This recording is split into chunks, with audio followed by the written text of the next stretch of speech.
All right, it is 5:31. We will call this meeting to order. We do roll call, please.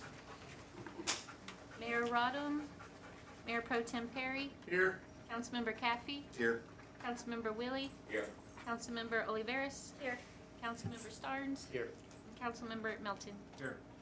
If you would, join me for the Pledge of Allegiance. Pledge allegiance to the flag of the United States of America and to the republic for which it stands, one nation, under God, indivisible, with liberty and justice for all. Stay standing for the invocation, please. Dear Lord, we lift up our town to you, thanking you for everyone who resides here. We ask for your blessings upon our community, our neighborhoods, and the streets and pathways we travel. We pray for the protection of our residents, physically, spiritually, and emotionally. We ask for guidance over our local leaders, that they may govern with integrity and justice. We lift up our schools, businesses, first responders, and asking the wisdom and safety in every corner. For those in our community struggling with loneliness, addiction, or grief, we ask for comfort and support. Help us to be better neighbors, fostering unity over division and compassion over indifference. May our town be a light, reflecting love and kindness to everyone. With humble hearts we pray. Amen. Amen. Thank you.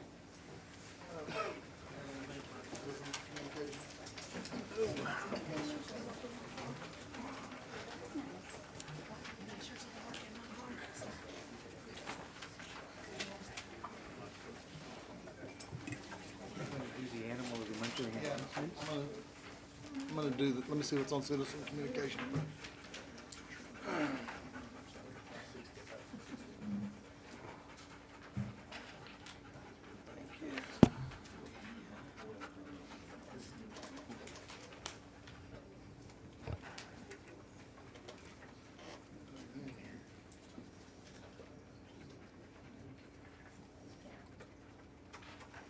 One item for non-agenda item, but the guy's not here, so guess he signed up and left.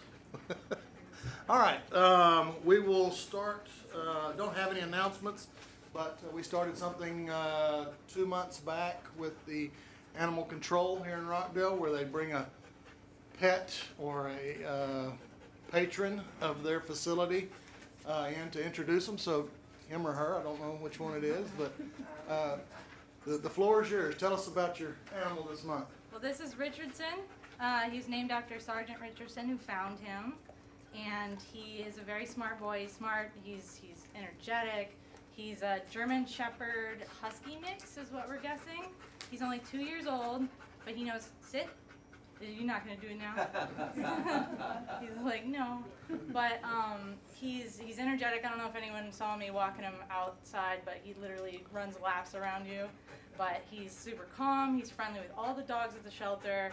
He's just very handsome and gentlemanly, and he's just a good dog all around. And the last pet of the month got adopted. So this is really going well so far. This is 2 in a row that they get adopted pretty fast. And we have, I wanted to announce that on April 18th, we have a adoption event at Pet Sense in Taylor. And May 2nd at the Taco Fest, we should have a presence there as well. So look forward to seeing you guys there. Nice, that. Well, thank you very much. I'd also like to commend you on reaching out into other communities where they have PetSmarts and these pet supply places, reaching out to them and asking them, hey, can we have an avenue to display some of our pets here? And it's been productive, and that's not something that's happened in the past. So whoever's creative thinking that was, I'm appreciative of that. Thank you. Thank you. And if anybody has interest in Richardson, we would love to see Richardson go home with somebody. Not, you don't have to take him tonight, but we do deliver. If you give us your address, we will deliver Richardson to you. So thank you very much. Thank you. Thank you.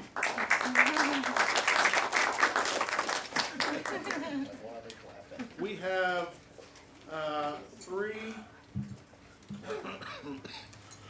excuse me, proclamations this month. This is Fair Housing Month, Earth Day Month, Economic Development Week. We will take a few pictures afterwards, but I'm going to go through all three of them at one time, and then we'll do the pictures just to speed the process. Fair Housing Month. The Fair Housing Act prohibits discrimination in housing based on race, color, religion, sex, age, disability, familiar status, or national origin, and disability, and commits recipients of federal funding to affirmatively further fair housing in their communities.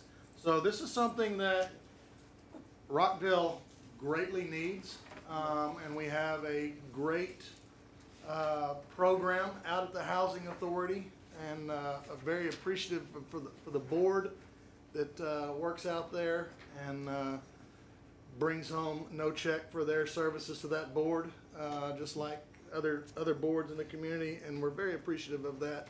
Mario Casares is the director out there, and has done a great job. And I don't know if you have any of your other board members here, if you'd like to introduce. Thompson, she's the board resident, Okay. besides the property as well. Okay. Well, thank you very much, and we appreciate all you all do for the citizens of Rockdale and the surrounding community. Earth Day. I don't know if Dave Melton wants to take this or not, but I'll do it. This is Dave's kind of the spearhead of Earth Day from the city council side for sure. And I don't know if Earth Day's existed forever and ever. Earth Day in Rockdale the first time I knew of Earth Day in Rockdale was when Dave and Ray brought it to the surface. It may have existed prior to that in Rockdale, I don't know, but that's when I became familiar with it. So Earth Day is April 22nd, 2026, marks the 56th anniversary of Earth Day on Wednesday, April 22nd. Our community will celebrate our day of community service, dedication to cleanup, planning efforts, and beautification around town. So April 22nd is a Wednesday. They will certainly allow any help that wants to show up to show up.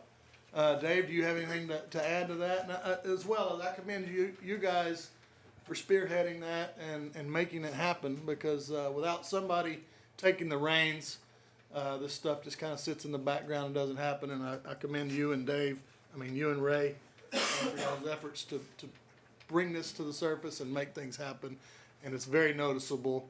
If you paid attention over the last couple years into that sort of thing, you see a great difference in what's being done out there. So thank you. So go ahead if you got other announcements for that. The event or the day has evolved over the years. We have had to transition away from the real big day of community service where we were utilizing some of the students from the intermediate, junior high, and high school. That tends to fall during a testing time, which made it problematic.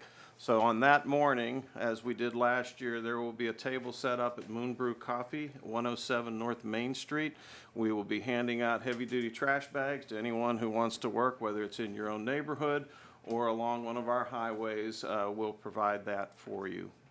I think we provide gloves, vests. Yes, sir. Any supplies that you need within reason. We're not going to give you a new lawnmower, but we'll help you out with whatever we can. So thank you very much for that, Dave. And the last one is Economic Development Week. Economic developers contribute to the continued strength and vitality of Rockdale, Texas, building on past achievements while shaping a resilient and prosperous future. And this is one of, this falls under the MDD, under Jim Gibson and his team board down there, and they've done a great job of taking the resources that have been given to them, the opportunities that have come up, and tried really, really hard to explore any avenue possible to bring growth into Rockdale. And one of the things that I like the way Jim operates is he doesn't just try to bring anything into Rockdale, because anything is not good for Rockdale. But bringing stuff that brings good jobs, reliable jobs, smart growth, and that's not easy. There's been some people that we have shied away from that would have brought some jobs to town, but we're playing the long game, and we're trying to bring good jobs to Rockdale and good businesses to Rockdale. And that's something that Jim does a very good job at screening and trying to figure out which one of these we should truly be chasing and which one we haven't. And a lot of times, it doesn't necessarily land in Rockdale city limits, but it lands outside the city limits. But it's a direct result of something that the MDD has chased down and made people aware of the community and the resources out here. And so just because you don't see something happen necessarily inside the city limits doesn't mean that they're not being effective in bringing stuff to the surrounding community as well. So thank you very much, Jim. Thank you. Good. So I would like a couple pictures with Fair Housing with Mario, and I forgot your name already, ma'am. I'm sorry. And Earth Day as well. Anybody would like to do we have anybody take a picture? Yep, Shanna, come on up.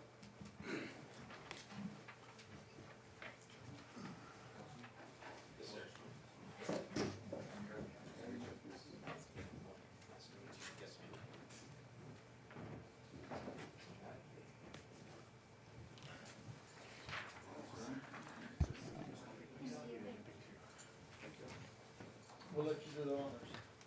Hold that for us. All right. Thank you. Thank y'all very much. Appreciate y'all.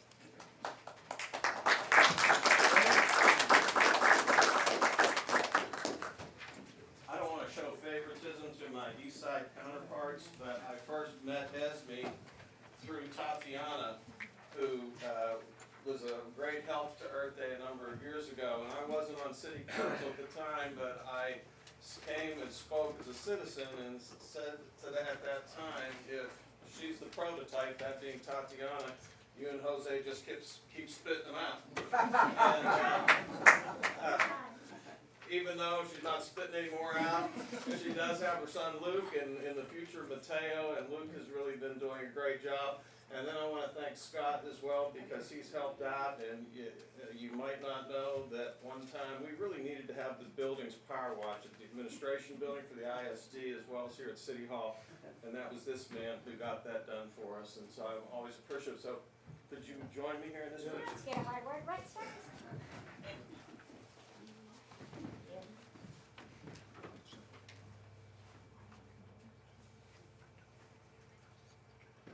All right, thank y'all very much.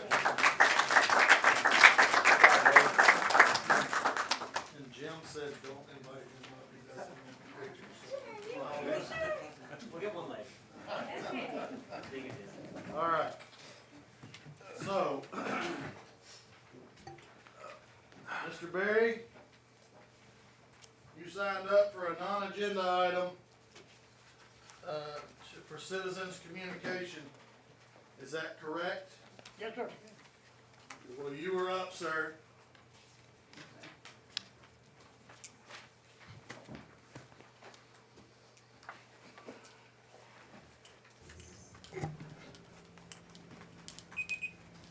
I have a question for the council on a proposal I made a couple of meetings ago. I asked y'all if y'all were interested in something that I've done a lot of research on, and it's got historical value to the community as much as 50 years or more. And I mentioned today, it's a flagpole in my front yard. I'd like to donate it ASAP to the city of Rockdale. Its origination, I think y'all know about, came from Fort Hood to the Helen's Bar down here, turned to Ricky's. VFW donated it to the Union Hall, and in Union Hall, when they sold out, I got it out of the dumpster before it hit the road. It belonged to 4895. I'm pretty proud of it, but I got another one to replace it. I mentioned it to y'all, and I haven't heard back. So, it is the flag pole? Is that correct? Yes, sir. All right. I refurbished it, and it's got a unique way of erecting with a hinge at the bottom and you lay it down.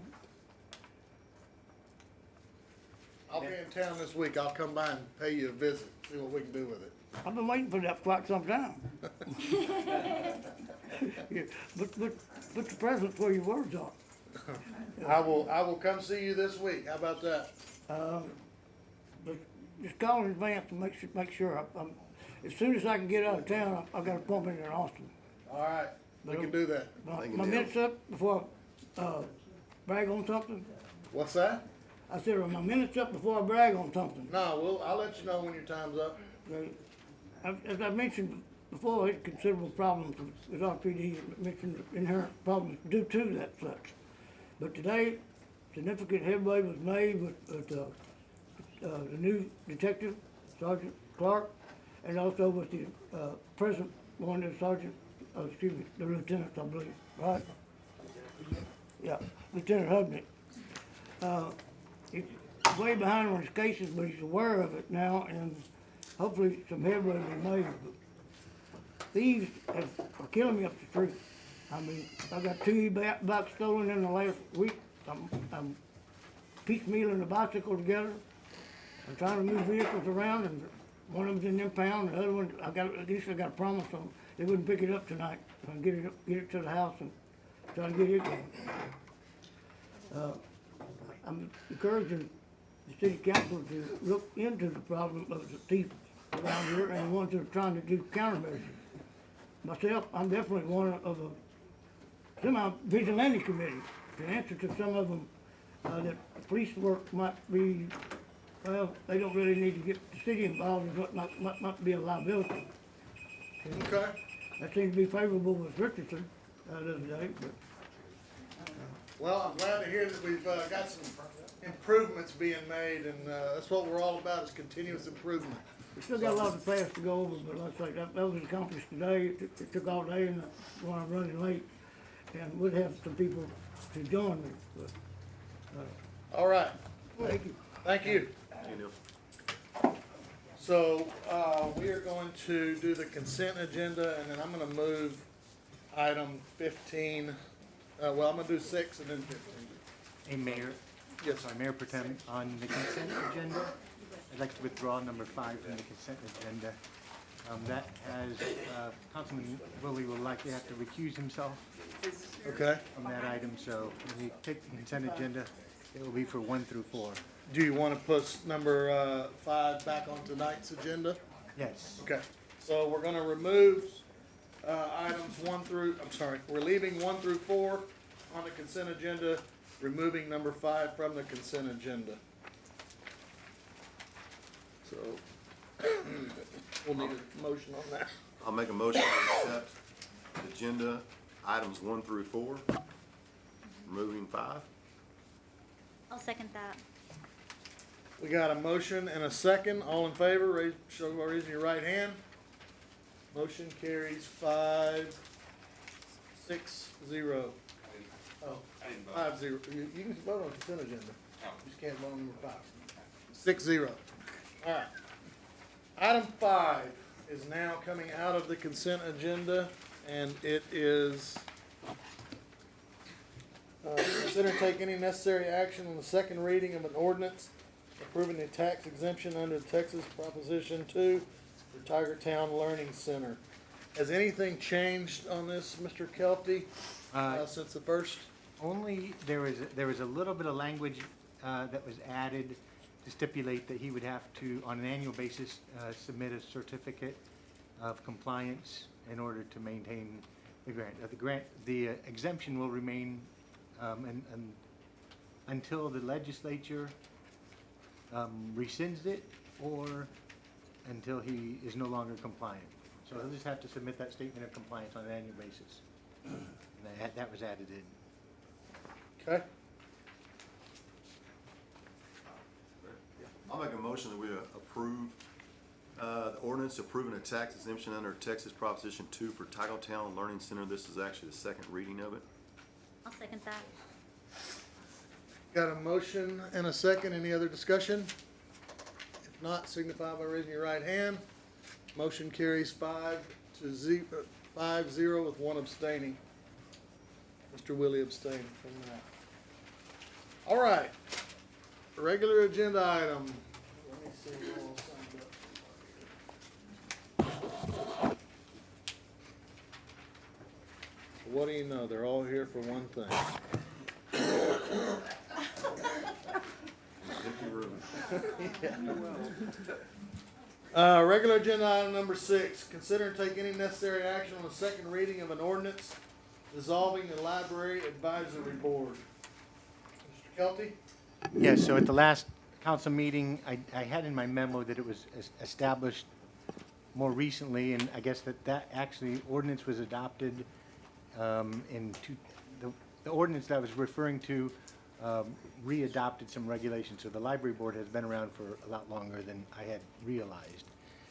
But basically what I was proposing is to have the library board dissolved and then reestablished. I plan to do that later on this year, but I would actually propose to come back and do that in the next couple of months as soon as I can get with Barbara to put the proposal together.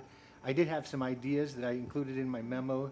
I would recommend reducing the number of members on the board from 8 to 5, and then have the library director as a ex officio member, not a voting member, and have the council liaison be an ex officio member in addition. So currently there's 8 members. They all have to reside in the city limits. I would propose to allow for up to 2 members in the ETJ. If the council is so inclined. We have had some good applicants from the ETJ, and we had to not consider them because of the current ordinance.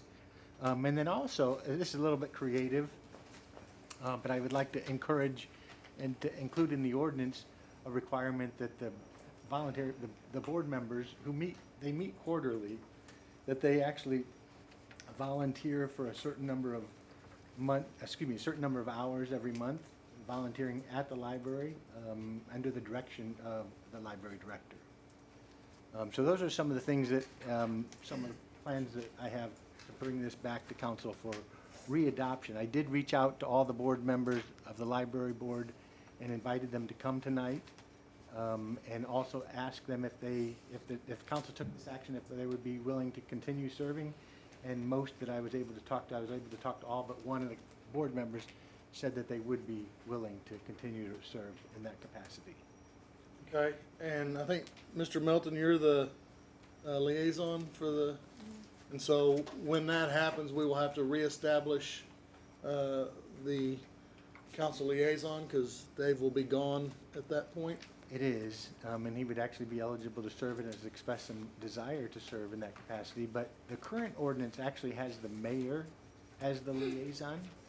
I would propose to have it as a council member that's designated by the board. I would agree with that. Be that liaison. And so I think one of the things we talked about was having a time frame established before we dissolved. What can we count on for having Barbara done Barbara's done y'all's work in reestablishing a board? About how long do you think it would take to put together a new library board ordinance? Probably could be done next month. It would take 2 readings. Is that reasonable? I mean, we could present the first reading of an ordinance next month. So by the July meeting, We'd be appointing new members. July meeting. Okay. I have a question for my own education.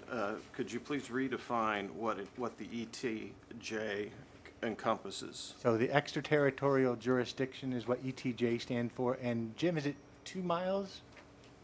1 mile. So 1 mile perimeter outside of the city limits. So whenever the city annexes additional property, that ETJ adjusts, but it basically provides an area that's within a mile of the current city limits. Would it be allowable, or would this, because I know we have people who come in from Milano, from Lexington, from other communities, Minerva, that would fall outside of that range. Is there any way to include perhaps someone from that, even if they're a non-voting member? Barbara? We could have a discussion on that, but I think it would be, normally I see them in either just municipal people or just outside. And So you're saying if we're having 5, we would consider 2 non-residents of the city limits, and that may not have to be limited to the And I wouldn't ETJ? say that they have to be, but it would give the council an option if they had a really good applicant that lived outside. Now, I have seen library boards that included members from the ISD, limits of the ISD, but in those cases, the ISD actually contributed and participated in the library's budget. But there's nothing saying it has to be tied to the ETJ. It can just be whatever limits we put on it. Is that correct? That is correct. Okay. And you're not saying it has to be that way, just if you get one of those people, What my recommendation was to allow up to 2 of the 5 members, but not required. but not required. Okay.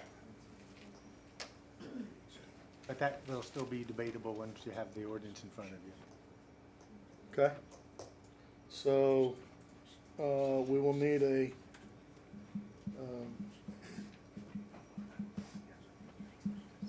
Members from the ETJ or two non-resident? 2 non-residents of the city limits. So you're not actually deciding on that? Oh, okay, I thought we had to add that to the motion today. No, yeah, it's not, so what this does is It dissolves it. dissolves it. Oh, just And we'll dissolves bring it. back an ordinance. It'll Gotcha. require 2 readings where we'll put those parameters in there, and then you can decide at that point what you like and what you don't like. Okay, I think I'm ready then. So I move that we approve the second reading of an ordinance dissolving the Library Advisory Board and reestablishing by the July meeting. Okay. Second. Got a motion and a second by Mr. Starnes. Is that you, or Mr. Starnes? Got a motion and a second. Any other discussion? If not, show by raising your right hand. Motion carries 6-0. We're going to move to item 15 so that some of you folks can go home and don't have to listen to all this good stuff.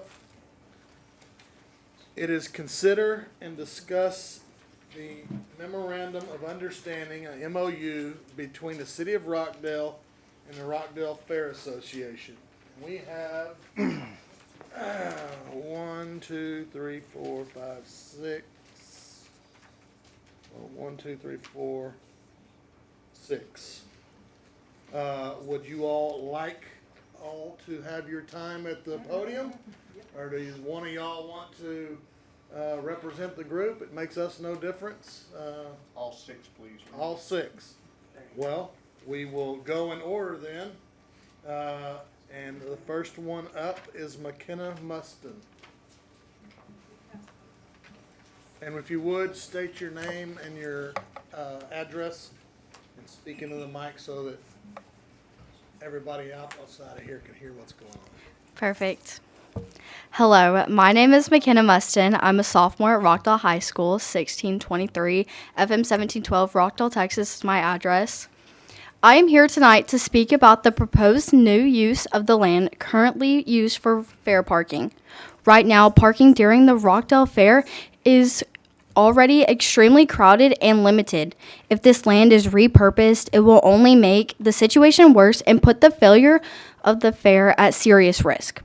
While I understand there are financial and development considerations involved, I want to speak about why this fair means to the students and family who participate in it every year. Each year, my younger brother and I, along with many other students across the country, across the county, participate in the livestock and ag mechanic shows.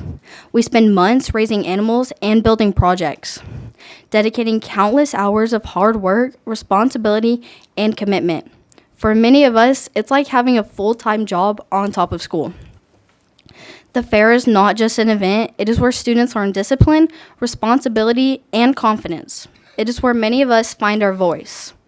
Personally, I started showing livestock here when I was shy and quiet. Through these experiences at the Rockdale Fair, I gained confidence, leadership skills, and the ability to speak in front of others. I am not the same person I was before I started, and I credit much of that growth to the Rockdale Fair. My family is a third generation part of this fair, and I've seen firsthand how important it is to our community. Each year, I have chosen to exhibit here instead of attending larger shows like the State Fair of Texas in Dallas, because this fair matters to me.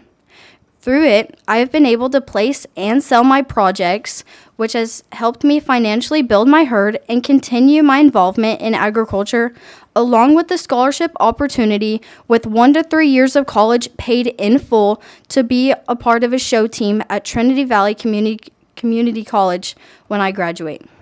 If this fair loses the infrastructure it needs, especially parking, it will not just create inconvenience. It will slowly weaken participation, reduce support, and put the future of the entire fair at risk. Some may say the livestock show could continue without the other fair events. However, those events are what help fund and sustain the success of the stock show itself. Without them, the entire system that supports youth agriculture programs becomes unstable. More importantly, if this fair were to decline or disappear, it would not just be losing an event. It would be taking away opportunities for future kids. Kids who deserve the same chance I had to grow, learn, and find their confidence. I'm asking you to consider not just what this land could become, but what could be lost if we change what already works for our youth and our community. This fair is more than parking, more than events, and more than tradition. It is a place where young people grow into leaders. I hope you will help protect its future for generations to come. Thank you. Well, if you learned to speak at the fair, you did a great job. Thank you. Mr. Burkhead, you're up.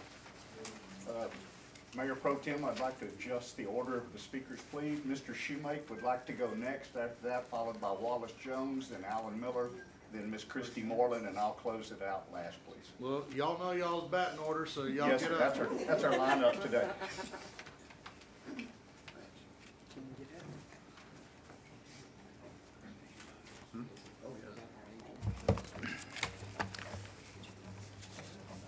My name is John Shoemake.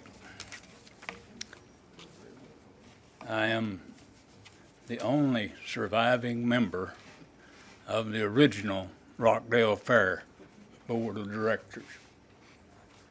Mr. Caffey, I see you nodding to that. I served with your dad a lot. Matter of fact, we should have named this fair for Leroy Caffey because it was his fortitude that took us from Cameron and brought it back to Rockdale. So I appreciate that. Now, are we under a time limit? Yes, she's got a time limit. I thought it was an agenda item. Still 3 minutes. I'm not gonna cut the mic off on you, but there is a time limit. Thankfully. I want to give you a history of Rockdale Fair, starting from the beginning. We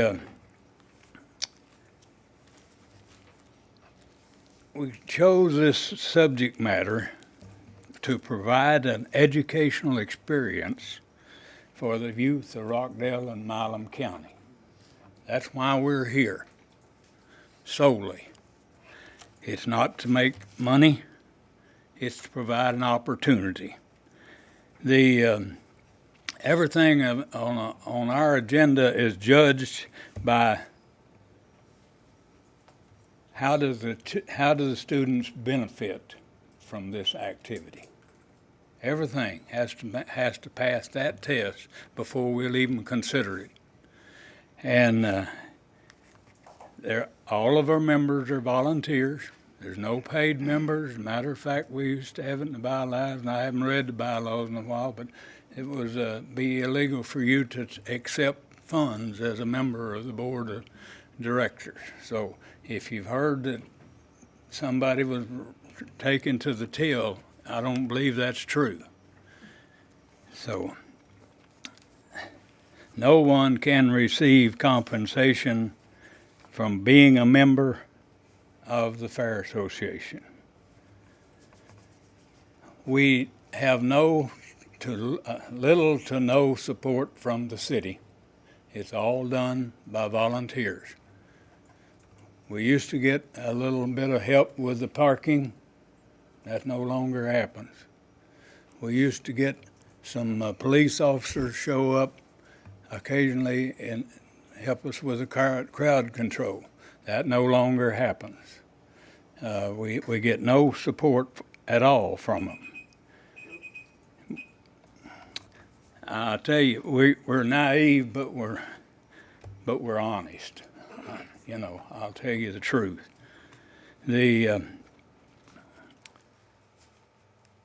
We've operated for all these years, 50 years, on good faith obligations. Good faith that we were going to take care of it. We were going to pay for it. We were going to do everything. The city of Rockdale has never had a penny spent toward the maintenance or the use of the fair. Yet we bring in probably more revenue than any other organization. But the city has never had any contribution to that.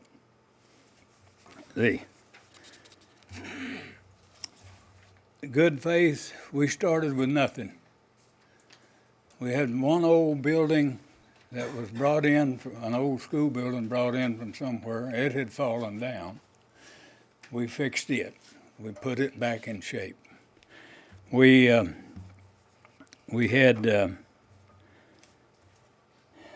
at one time we had horse races here. We had a lot of money tied up in horse race facilities.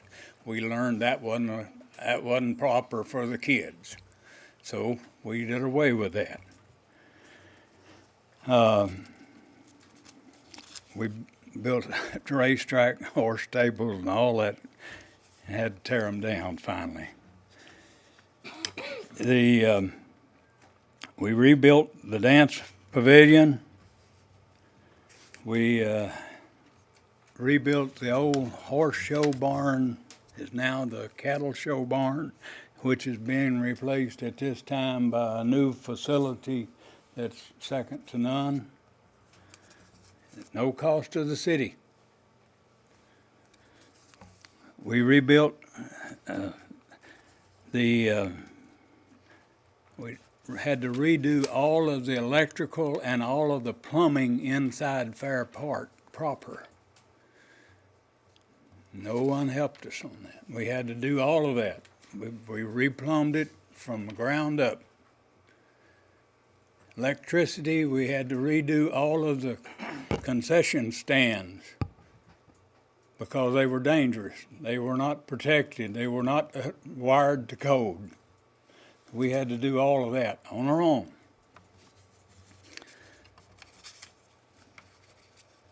We had to provide water even. There was one hydrant out there whenever we took over. One hydrant.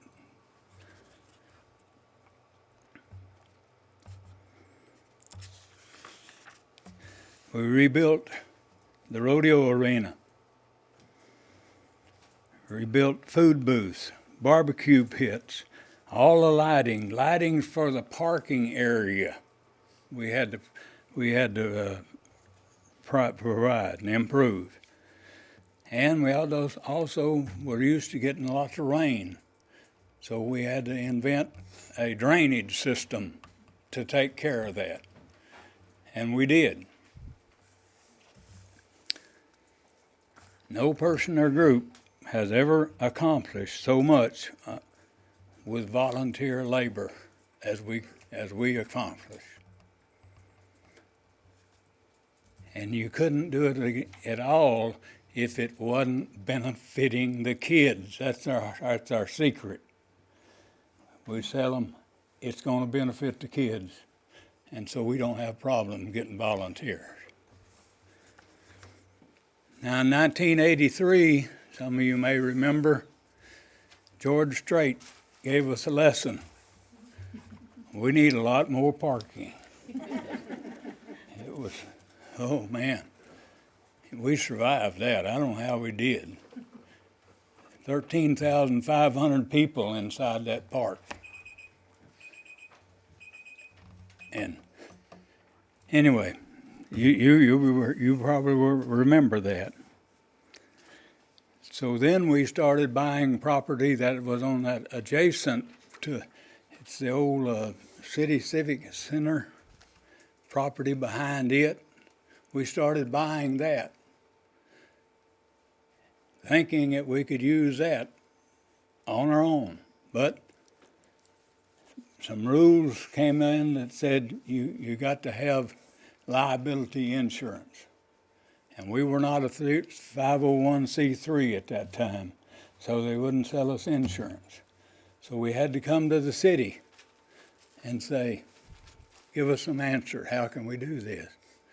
And the answer was, donate it to us, we'll cover it under our blanket cover for everything we do in the city, and you'll be all right.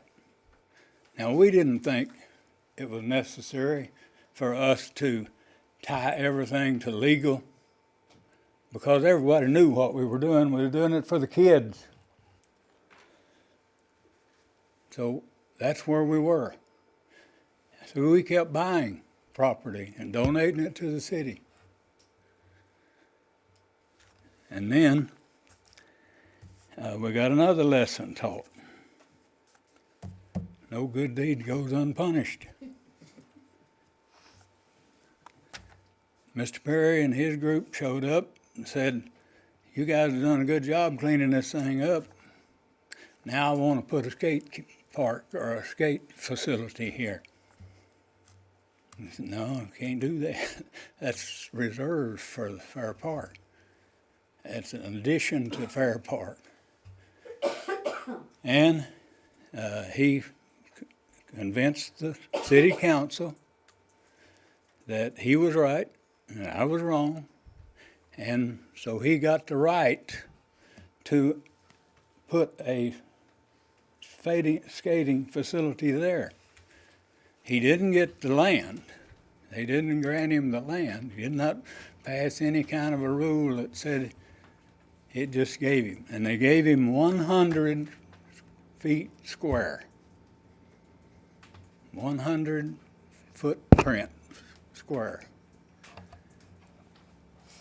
So then he said, hey, how about if I put this old bowl that I've received out of another skate park somewhere down at the end, and I'll put it down there only while we're building the regular skate park, only the 100-foot. Okay, we trust you. We'll do that. You do what you say. That didn't happen. That didn't happen. None of it. He also was told that he had to have a restroom there. At the time, we had a policy, if you had built a park for public gathering, you had to have a policy. You had to have it at Veterans Park, we had to build a bathroom for it. We had it at Samuel Park, had to build a bathroom for it. But we didn't manage to get one built out at skate park. So I'm not throwing rocks. I'm just telling you that unless we had to go to the expense of lawyers, we didn't have to do that to begin with. Now it looks like anything you're gonna have to have is gonna have to be paid for in legal terms. So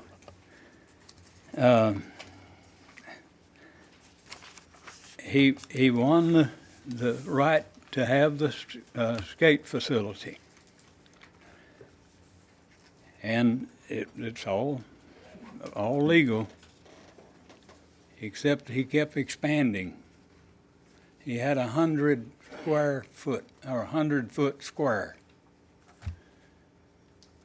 Now, I don't know, I'm 2 acres now. something like that, where he has kept building and building and building and building. And I'm still looking for him to take out the bowl and retreat back to the 100-foot square. That's what I'm asking for.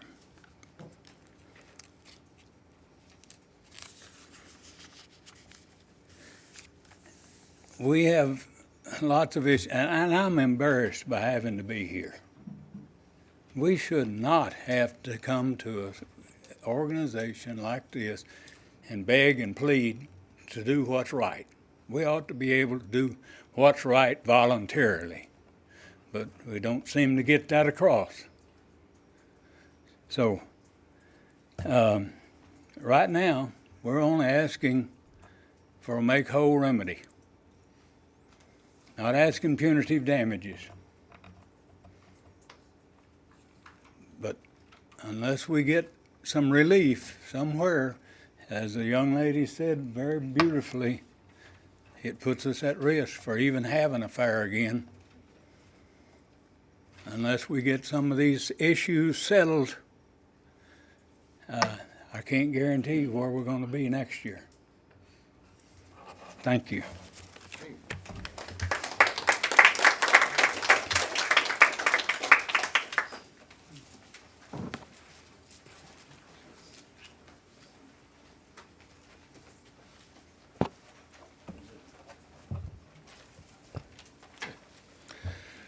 I'm Wallace Jones. I live at 483 Fairview Drive here in Rockdale. I won't be taking too much time. I'm here more, give a little history. I spoke to a few of you. I served Rockdale City Council and as mayor for a number of years. And during that time is what Shoemate was alluding to, when they had purchased all that property and they came into us with their deeds. And it was a very clear understanding. We were going to accept those deeds for them and put them under our umbrella, our insurance. And they had full use of that property for their parking, that the city would not interfere in any way by using it for city storage or anything else. It was theirs. In fact, I've always referred to it as the fair property, not the city property, even though we held the deed on it. So we were just holding that for them. And I would ask you as a group, you control everything right here. You can resolve these problems and uphold what the council said and promised back in the 90s. And we promised them, and and up to date, it has held true, and it's been for parking. And if any of you, and I would bet that all of you have, been out to the Rockdale Fair of an evening and try to get you a parking spot, there is no parking. There's not enough parking. So what I'm saying is don't take any more of that property other than keeping it and keep it for the fair use and their parking as originally established. But that was the city council's intent back then. That's what it is today. I am not a member of the Rockdale Fair Board. I'm just here to give you information what did happen with the council back during that time. And if you have any questions, I'll be happy to answer them. I do have a question. Yes, Was sir. it the council's intention, you were there, obviously I wasn't, to the city to take possession of this property and to pay insurance on it and to maintain it? All of that is what was the understanding? That's correct. The maintenance of it, I don't know, as far as mowing and all, I don't know what all the city did anymore with it. But yes, it was intended to put it under our insurance, take care of all of that for them. I mean, that's a little of what the city could do. As Ms. Shoemate said, the city in the past, and not knocking the city because I was part of it, city did very little to support the fair as far as financial or anything else. So I don't think we were asking the city to do too much at that time. Tail. Mayor Pro Tem, I'm assuming that we could put a dollar value to those elements that you just addressed. There could be, yeah. Well, I say that because maybe I'm reading wrong. It just seemed like the city took a beating of all the things we did wrong and didn't do right. And if that's the case, I'm just saying that not everything is free. There were some costs that the city does incur in manpower and equipment and fuel, correct? Sure. Thank you. I would just rebuttal that with Mr. Nelson. Mr. Nelson, there's also a huge opportunity for the city of Rockdale during the fair. Any business here will tell you that they can tell you exactly when the fair is, from gas to food to restaurants. So, no, it wasn't free, but it certainly benefited the city. Exactly, Well- and I worked in 2 of the different hotels part-time, and I knew when those dates were set, we were getting reservations. We had to block hotel rooms in order to make sure that when the time came, if people were waiting or delayed, that they could do that. So it's definitely a big boom for the city. And I'm glad you brought that up, because I was gonna bring that point up too, that the city really benefits through the tax dollars during that weekend. They won't see a spike like that any other time during the year. And if I just could clarify too, I understand that we provide hot funds to the Fair Association, $30,000 a year. I just don't know for how long we've been doing that. 'Cause I know Mr. Shoemake expressed that we hadn't supported the Fair Association. I'm sorry, I can't hear. This was our third year of getting hot funds. Third year, so prior to that, y'all hadn't received anything from the city? No, back about 20 years ago, we would get $2,000 a year, but we were told about 20 years ago that we no longer qualified for that. Okay, So it wasn't until Barbara Hawley came back and asked, why are you not applying for this, that we started applying again. so it's only been 3 years? Okay, just wanted to Ms. Moore, clarify. Can you give an idea of how many hotel rooms are used during the fair?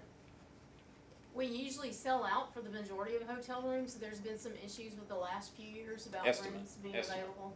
Estimate. I usually do I go by percentage of the hotels that I call, and they're usually sold out. Outside of the rooms that are not available because they're not in working order. And then the last couple of years, we have lost out so hotel rooms to construction people. But I mean, can you give me any kind of number? 100, 200? I would If- say. There's 250 available hotel rooms in Rockdale, Texas. 250. I would say around 200. Thank you. Thank you. Who's next on your?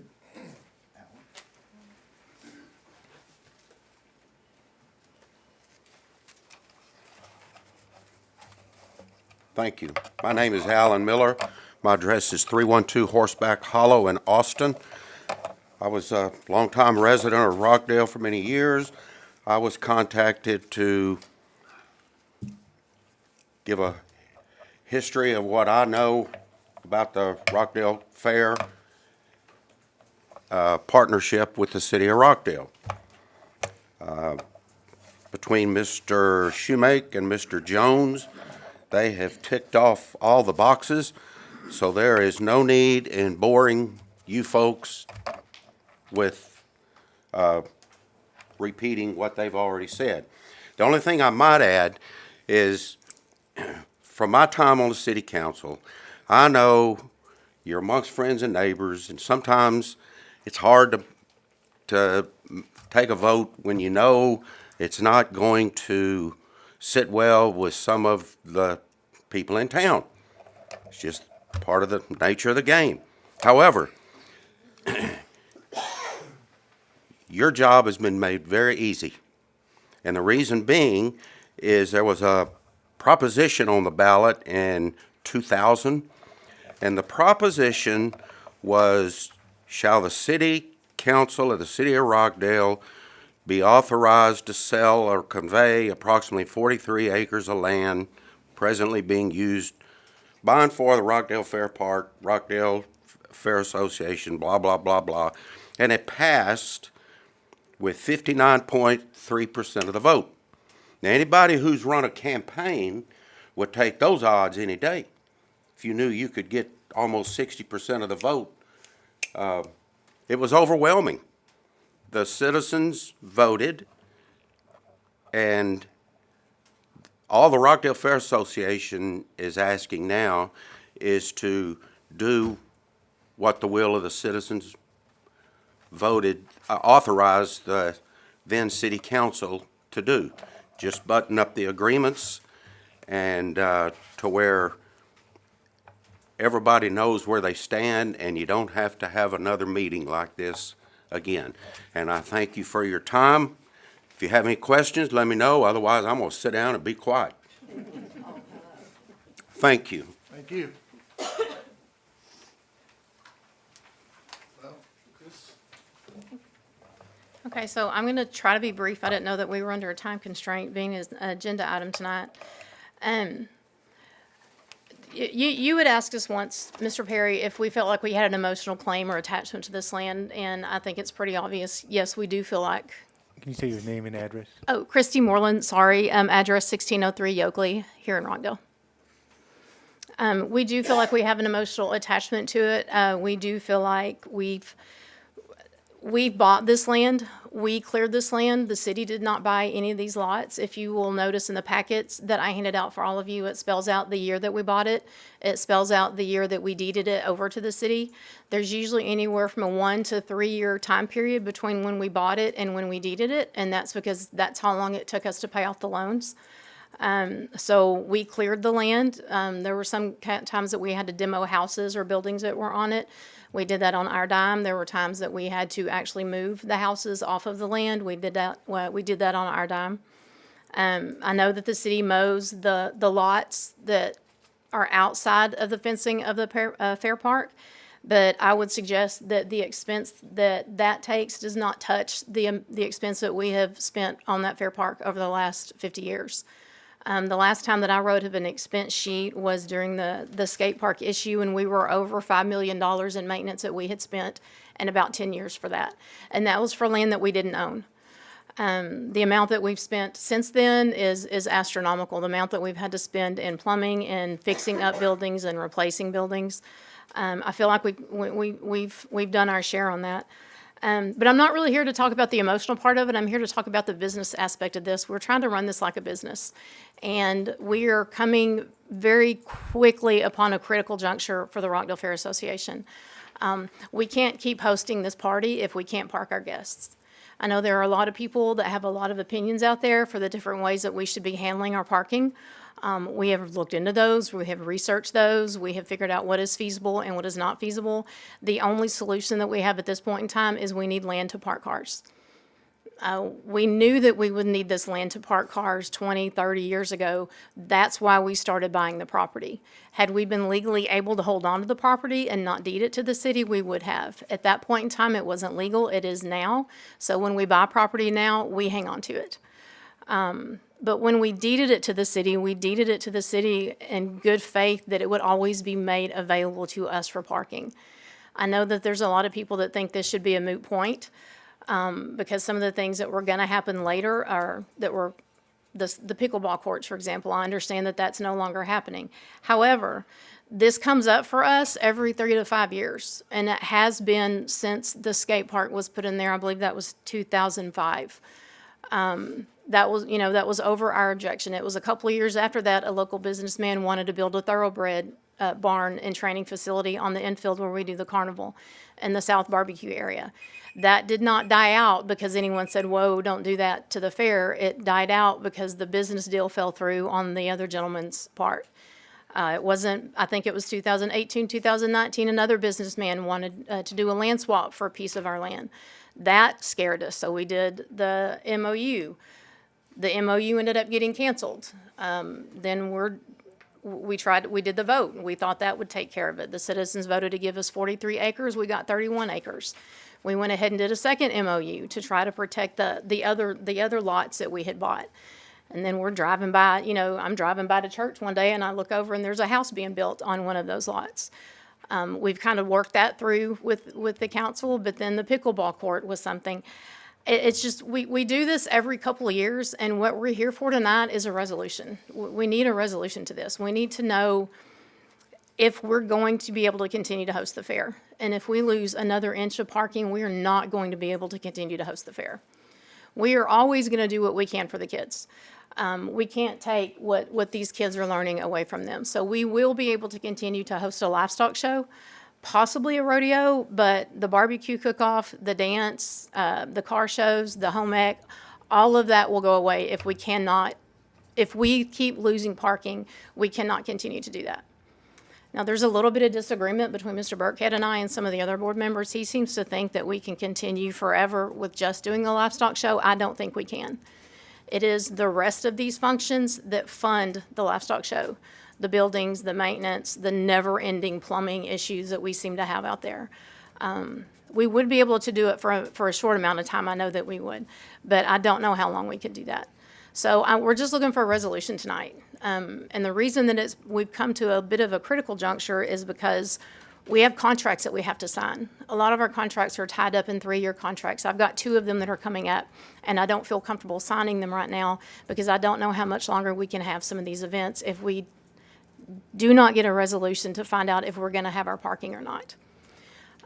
We don't want this to be contentious. Yes, this is an emotional issue for us. I'm sure it's an emotional issue for others as well. We're not looking for a contentious relationship with the city. We know that we have to continue to work with y'all. We have to have a partnership with the city. There's a lot of things that we do together. There's a lot of things that y'all do at Fair Park. And then, of course, we count on y'all for the Patterson and things like that. So we're not looking for this to be a contentious relationship. We just want to safeguard what we have built. And we have built that. Yes, the city has mowed it, but we have built that out there. And we're just trying to safeguard it. We're trying to make sure that we can continue to do what we have been doing for the last 50-plus years for the kids in Milam County. So, Mayor Pro Tem? yes, sir. Thank you very much. I appreciate all you said. Because I feel like I was a part of pushing for pickleball courts, and what I was told when I was originally told about this property was, I didn't get all that history. What I was told, and perhaps very incorrectly, was that that land had been donated to the city for the creation of the Hooper Williams Memorial Park. I'm not going to throw anyone under the bus, but that's what I heard. And I was just simply wanting, I don't see anybody using the skate park except for purposes that we don't want. And so, and all the graffiti, I think, makes our community look trashy. And so my proposal was not to be taking any additional more land or anything like that, but to just get rid of that stuff and replace it with the fastest growing sport in the world 3 straight years. Yes. Something you guys want kids. Kids are playing early, young. There's tournaments for pickleball for kids. And so it would be in your mission, if you will, with that. But I was never proposing, and I don't know how we kind of, I don't know. I feel like maybe I haven't been doing my homework because this is all throwing me a little bit. I thought this was all kind of understood, but apparently not. Because pickleball is not dead in our hearts, and we've raised over $100,000 from donors for it, actually. And I understand that, and I agree with you, and I appreciate what you're trying to do. And we're not trying to pick on you for the pickleball. We're not trying to pick on Lynn for the skate park. But I know it kind of seems like that, and that's where I'm wanting to make sure that everybody understands we don't want this to be contentious. I would love to see pickleball courts in Rockdale. I just don't want to see them at Rockdale Fair Park. And the reason that I'm mentioning those is because we don't know when the next idea is going to come along that y'all need land for, or the next time you need to do land swaps to move houses that you need land for, and we have all that land out there. So that's why we're needing a resolution tonight. We need to know one way or another. Are we losing our land? Are we going to get to hang on to it to continue to do this? Because I'm not trying to be an alarmist. I'm not trying to exaggerate. I'm not trying to be overly dramatic. Any of you that have been out there on a Friday or Saturday night know that we are at the end of parking. We're actually looking for more land right now that we have to come up with. But it's, again, I'm not trying to, single anybody out or pick on anyone. I'm just trying to mention some of the instances that have happened over the year to point out that this is an issue that keeps coming back for us. We'll kind of get one thing resolved or one thing settled, and then there's another sport or business opportunity or something that the city might want to monetize that land for, which I understand that as well. We've been asked before, why are we standing in the way of the city developing or monetizing that land for an event that we have just once or twice a year? And my answer to that falls back on the emotional part of this, because that's what I bought it for. I bought it for the fair, and we bought it for the kids of Milam County, and we bought it for parking for the fair. We did not buy it to be given away to other people, you know, for other events or other purposes. So I know that's an emotional part of it, but I can't set that aside. There's a business aspect to this, but there is an emotional part to this also. We want to keep doing the fair. We want to keep doing this. We want to keep giving these business owners, gas stations, convenience stores, restaurants, hotels. We want to keep giving you those opportunities, but we also want to keep doing this for the kids. And I don't know that we can if we keep losing land. Ms. Moreland, how much money was given back to the kids last year? Last year, we raised 1.4 million. And that was a record-breaking year, and it seems like every year that we have, I think I've mentioned this to y'all whenever I've done my Hot Funds presentations, the people in Rockdale and Milam County show up every year. Every year we say, oh, it's a record-breaking year, and then the next year we break that record also. Yes. Thank you, Chris. Mhm. You batting cleanup? I'm James Burkhead, 185 County Road 316, Rockdale, Texas. I appreciate your time and your attention. I'm a longtime Fair Board member as well. I think this will make my 48th year. I got on the board in 1980. I've attended every Rockdale Fair since 1976. So I appreciate our community. I appreciate you as leaders. And we couldn't raise money for those kids like we do without business leaders and without support. And that's why I do it. I'm sale committee chairman. It humbles me every year to see all those buyers up there raising money for kids. And those kids, as you just heard testify, it's important to them. And it's changed their lives. And I just want to tell you, I appreciate that. And I want to button this thing up. I'm personally tired of dealing with issues that keep coming up on things that should have been put to bed for decades. And I just can't say that enough. We've had multiple MOUs. Why did we start a memorandum of understanding? It's because we were trying to get, there was people in the community trying to take away Fair Park for business interests. That was not acceptable. We needed to do that. Some of you may not know, there was a fair in the early 1900s. That land was there since 1919. Some of you might not recall that, but there's a long history. Those facilities that were out there, the petrified wood you see around concession stands, that's an emotional issue. We found that out as we were remodeling concession stands, and it was petrified wood. So when you go out there and you look at those rocks around there, those were saved because of history. It's a historical park. It's just like our motels that have been here for hundreds of years. It's important. So we've had memorandums in 2011 when Kelvin Knopf was city manager. We had memorandums again in 2021, you know, when after we had the voter election. And it was all because of previous issues that were coming up that may reduce the Rockdale Fair from what we were trying to do. And again, as Christy and others have eloquently said, it's there to support the youth and agriculture in Milam County as the kids. It's become a tradition. Our citizens expect us to have dances out there, rodeos, huge barbecue cook-offs, arts and crafts shows, car shows, ag mechanic shows. It's a pleasure to put that on. However, we can't draw into those contracts, and these are, I don't know if y'all know what Country Western Stars cost now. Those are expensive contracts for 75-minute performances. Those are $75,000 to $100,000 contracts. We cannot, as a 501c3, risk a breach of contract on that without a place to park them. It's like she said, you're going to have a party and you don't have a place to put them. I want you to understand that because we can't put them in the infield. We cannot have a safety risk of driving through the park while we have thousands of people and children running around to park on the infield. They must be outside the fence. Why was the fence put around Fair Park? It was put around Fair Park so we could sell tickets to enter. That's how we made money. Some of you may not know, at least when I was a kid, we had rodeos out there. There was a small dance deal. We parked inside the park and out in the streets and out there where the Patterson land is, and you walked in there. And you might not know that, but that's how we got there, and we sold tickets individually. So what brought all this to a head this year? When we violated that MOU, I can't tell you how frustrated I was when I saw a slab being built and a house being built on land we had bought and paid for. Yes, I'm emotionally attached. 15 of us went down there and signed signature notes on multiple notes. That's to build buildings, for example, home demonstration, dance pavilion, show barns. Those were all separate signature notes, hard surfacing the street within the park. And we bought 4 separate tracts of land. That was the Caulfield tract, the Wallace Brooks tract, the Citizens National Bank tract, and the Morgan tract. The city deeded away a tract in March of last year and didn't even know it was on the MOU that you wrote. That's unacceptable. And you're telling me it was because you hired a new city manager. There must be files over there somewhere and a process in place for people to understand what you committed to. And there was a mistake. We had a meeting on June 5th, 2025. The first thing said was the mayor and Lynn and Mr. Melton said, we made a mistake. I appreciated that because we are human. We're going to make mistakes, right? We just have to resolve it and get past it and set a process in place where we don't repeat the mistakes. Lynn said that in the meeting that day.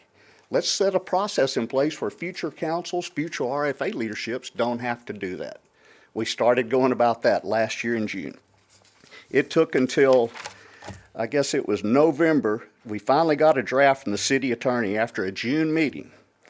And that draft suggested deed restrictions would be filed in Milam County records on 3 parcels, and 3 parcels only. There's more parcels out there for parking. Why it was only 3, I can't answer that. But that's not acceptable to us. We have to protect all parking, not just 3. We have to protect every one with deed restrictions so another mistake couldn't possibly be made. And that's the point we're trying to make. We agreed with that proposal in principle, but we must modify that agreement to protect all parking. The voter election in November of 2020, that property was deeded. That was 31.12 acres legal description deeded to us in the next year in 2021, okay? The voter election that your city attorney wrote was for 43 acres. In your packet, you'll see a detailed map that clearly identifies what those were. Now, did we write that language? No, you wrote that language. You asked the voters and the citizens of Rockdale to review that proposal, show up to vote, and with a large voter turnout, I can't remember one larger than that. There may have been, I just don't recall it. But that overwhelmingly passed. All we're wondering is, well, why wouldn't we go ahead and do what the voters of Rockdale said to do? And that would be to convey 43 acres of land. That's all we're asking. Is there a reason as to why the council chose to not do the intent of the voters of Rockdale that voted? I didn't know that was even an option till it didn't happen. So that's just a question some of us are wondering. In February, the council sat here, myself, I was here. You reviewed the MOU that we drafted. We had to hire our own attorney. We had our attorney draft the deed restrictions at our nickel. I hired a surveyor to confirm the acreage. Somebody said, well, how do you know what the acres is? I hired a surveyor. The surveyor clearly identified the footprint that you see on the polygons. It wasn't because it was just thinking this stuff up. When I read the voter call at 43 acres, I thought it was about 43 acres, and that included parking. I heard somebody say, well, no, that's inside the fenced area. No, it's not. Inside the fenced area is about 30 point some odd acres, but the legal description is 31 point whatever, 12. You'll see all that in your packet. I just ask you to consider and use common sense to do what the voters of Rockdale said to do. In March of 2026, y'all drafted a revised MOU that you sent to us for review. We've looked at that. In that document, there was zero information about deed restrictions at all. And that was after the council in June suggested deed restrictions would be a good way to go about that. Something must have changed. I don't know what it is. But that didn't occur either. And you offered to give back to us 2 tracts. We bought and paid for 4 tracts. I asked Mr. Kelty on the phone call, well, what happened to the 3rd tract? You already gave away one to Mr. Cortez, to a private landowner. You swapped land. He now owns land on Cameron Avenue that he had. Now the city owns that land. I said, well, are you going to give us that land back? because we bought and paid for it, and that, I think that, I know that answer. You probably don't want to. What did I say? Pardon me? I'm sorry, what did I The tell you? land on Cameron Avenue, when I asked about Mr. Cortez about the No, home you- being built on his own land, and In you said regard he to the can't third- do it because it's commercially zoned. In regard to the third property, what did I tell you? The third property is the Citizens National Bank tract. I'm talking Two- about with where skate park is. Again, So what did I third tell you property, about that? Citizens National Bank, 2.25 acres on your map. That's the third tract. That's the corner where the 100 skate park's supposed to be. That's the property. That's not even included in giving it back to us, nor was it included in deed restrictions. That's the largest tract of land we purchased. The rest were the Wallace Brooks tract, Caulfield tract, and the Morgan tract. So I don't understand that one, but if you want to give back the land, we want all of it, not just a portion of it. But I'd prefer you to do what the voters said. So in summary, I'm just going to say it's very clear and documented in the minutes in the 1990s that we gave and the city accepted. We've had 2 former mayors sit here tonight and testify, 3 total council members of what the intent was. I don't know what changed over the last 34 years since we donated that land, but I'm talking over 3 decades of consistency. What changed, and how as we as a 501c3 organization can we plan to go forward without that commitment to know it won't change again? We can't predict what the next change may be. We're just trying to get clarity on where we need to go because we're all volunteers. We're not signing any more signature notes. We have to save that money. Banks don't allow us to do that anymore, so we have to save that money. So in summary, I just want to see where we're going to go tonight. You've heard the testimony. The Texas Municipal Code 253.011 is what called that voter election. That was duly called to give land or to check with the voters about a nonprofit organization. That's what it was called, and that's what the voters approved overwhelmingly with 59% of the vote. You've heard us say we're committed to continue doing the Rockdale Fair for the next 50 years. We celebrated 50 years last year. I hope we can continue to do that.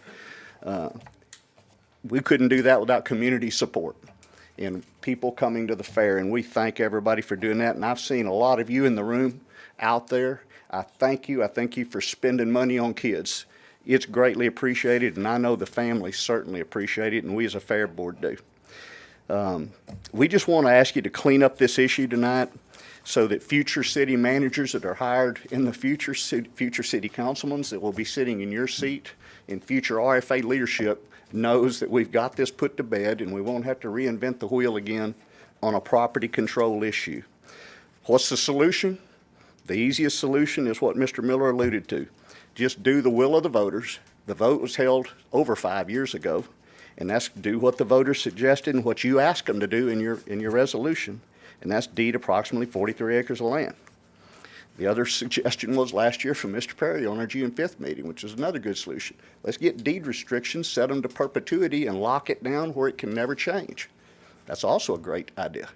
We just need to get that consummated in writing, and the last MOU we reviewed in March from this council, it's not in there. I can't find it. So either we have to write it again, we have to do something, and then I expect the Cameron Avenue property that was given away, that's now commercially zoned property, be given back, because that was property that was clearly identified in multiple MOUs. It was bought and paid for by RFA, and now it's going to be city-owned property, commercial residents. I don't know what the city plans to do with that, but we can't park on Cameron Avenue, walk across a railroad track, and then walk down the road to enter Fair Park. I appreciate your time. I hope the packets helped you with a map and the description of the properties. And if you have any questions for me, I'd be happy to answer those. Stay there. Real quick, real fast. The 43 acres you're saying, or 40-ish acres you're saying this, the citizens voted on, does that, I'm trying to read the map, and the map's good, I'm just making sure I'm looking at this right. Are you saying that includes the Patterson Center property? I don't know what the will of the council was when you developed that language. You'd have to ask somebody who was on the council, but what I read, it said approximately 43 acres of land. Did it have a legal description of it? There was no legal description that I read in the voter resolutions, nor when I looked back, I couldn't find it. Right. Now, you should have some files over there that was the approved voter call as per 253.011, where you publicized it effectively to call a vote. And I don't know if you publicized it, but I don't recall seeing it, and I think I would recall it. And so that's what I'm saying. When I reviewed it, I knew about how many acres were in Fair Park because Google Earth and other technology will let you roughly measure and get close. A surveyor will clearly identify it. There's 3 R numbers within Fair Park. There's 3 separate R numbers in MCAD, not one. And so when you add up all 3, you'll see about what that is. So I don't know where 43 came from, but that's about. Where it came from, Mr. Cappy. The county had listed that property inside the fence as on the appraisal district site as approximately 42 acres. They took that information from the from the county, put it into the language of the vote, which was encompassing everything within the city, inside the fence, which when we put the vote together, we were using information from the county, said 42 acres, so we took that, put the 42 acres in there. We have confirmed this with Mr. then Mayor King, that it was his understanding that it was everything inside the fence, and the acreage that was listed on the ballot came from the county's records. That's how the 42 acres existed, to my understanding. And I'll agree with Mr. Perry on his statement, and I happen to have that detail of what you're alluding to. That was on parcel 56756, and the GIS acreage on that's 27.9. The county says that one tract alone is 43 acres when you read down in there. There's also 2 other R numbers in there, so when you add up 22840, that's the south end of Fair Park. That's another 1.55 acres, and then there's the drainage, 23268, that runs next to your property. That's another 0.69 acres, so it's impossible to add up to that, because it shouldn't have been on one R number. I don't know who would have. If they do a listing, it'll say, Yeah. the acres, it'll say surveyed, or it'll say, Yes. county or something, or something they. And y'all are all business people. You know, when you go to buy land, you confirm a legal survey so you can go to title, get clear title policy on the property you're acquiring, and it takes a legal survey to do so. It will clearly show where these acres are, and it's not 43 inside the fence. Any other questions? Thank you for your time, and I appreciate your consideration.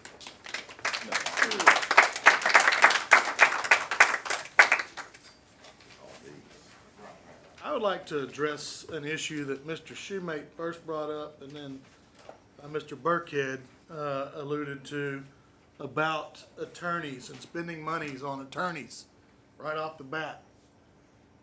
When the land was deeded over to Mr. Cortez, that was partial my brainchild, trying to find Mr. Cortez a place to build a house, besides him backing out onto that highway out there. And Mr. Starnes helped me with it. It was not with no intention of taking away from anything that the Fair Park had done or donated anyway. And the minute y'all came to me and said, what are y'all doing? You can't give that away. I was the first one to say, we made a mistake. Let's figure this out. Yes. Then attorneys hit from y'all's side. Y'all went and hired an attorney, and that forces us to start spending money on an attorney versus coming and sitting down with us and trying to figure this out. As a citizen who's spending taxpayers' money, the first thing that happened was from you guys. So we have to go into a reaction mode.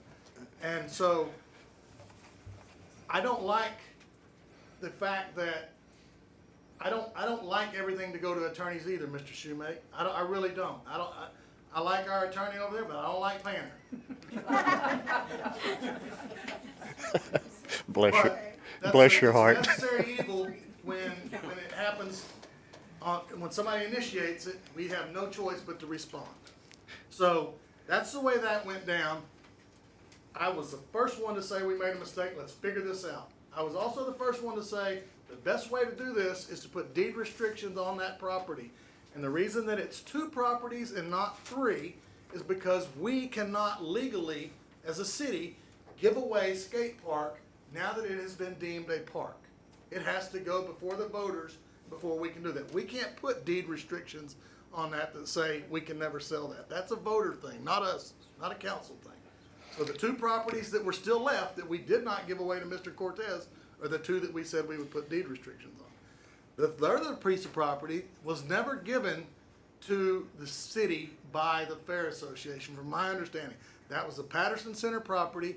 And there again, as representing of all the citizens of Rockdale, I can't say to myself and go to sleep at night saying, I'm gonna give that property away. I'm gonna put a deed restriction on that property that can't be taken back.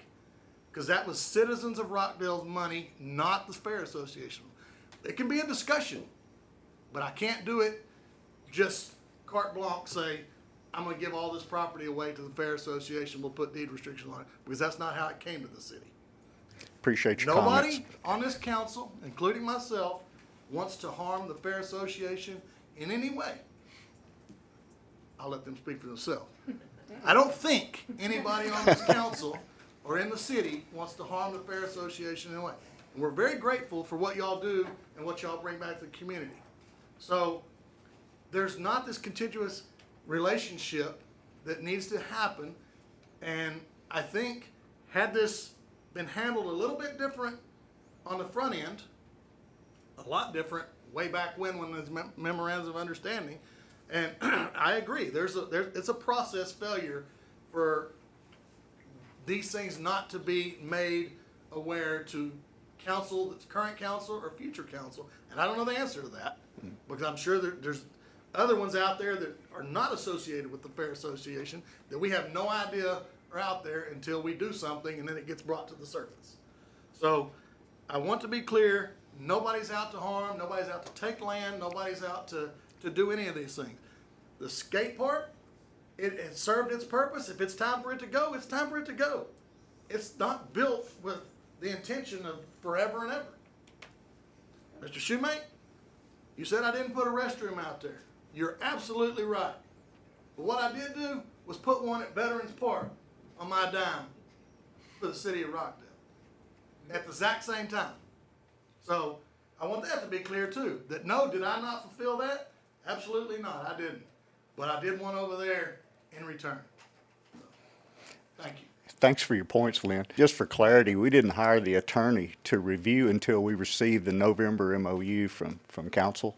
And that's because there was no deed restrictions clearly identified within that document. It had the blank, it listed 3 properties, but there was no legal review for the deed restriction language. So we hired an attorney to draft that deed restriction language that would be filed in county record, and that was reviewed in the February meeting. That's the answer. We didn't just go, well, we don't want to pay attorney fees either. We're a 501c3. We'd rather not do that. But I think an attorney has to draft that specific legal language to be filed that could be transferred. I'll say this, and it's so that like was the answer to Lynn that. said, I'm not speaking for anybody on the city council, but I can assure y'all, and I spoke to one of y'all per a phone call regarding this, and I said what I'm gonna say now. I can assure y'all, nobody ever in here sat around and went, oh, we're just gonna go and do what we wanna do. It was a pure mistake. It was an honest mistake about the house. It was in goodwill to do that.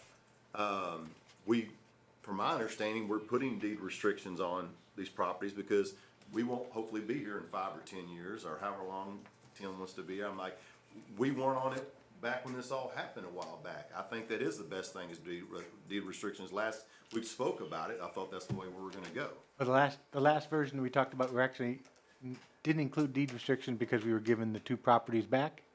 And then the third property being being a skate park, we couldn't transfer without election, as it said. So, and to Brad, to answer that, So with the current, that's the current draft or proposal. Without deed restrictions on the Patterson trail. Oh, I'm sorry. Not that's for people listening. I'm sorry.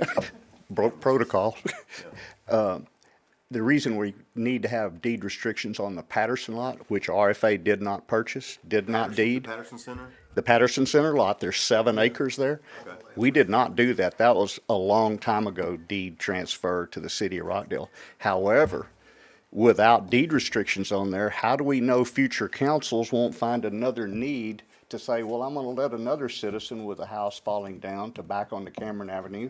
Well, I'll go carve off 1 acre over there across from Gate 3 or across from the back side of the Civic Center.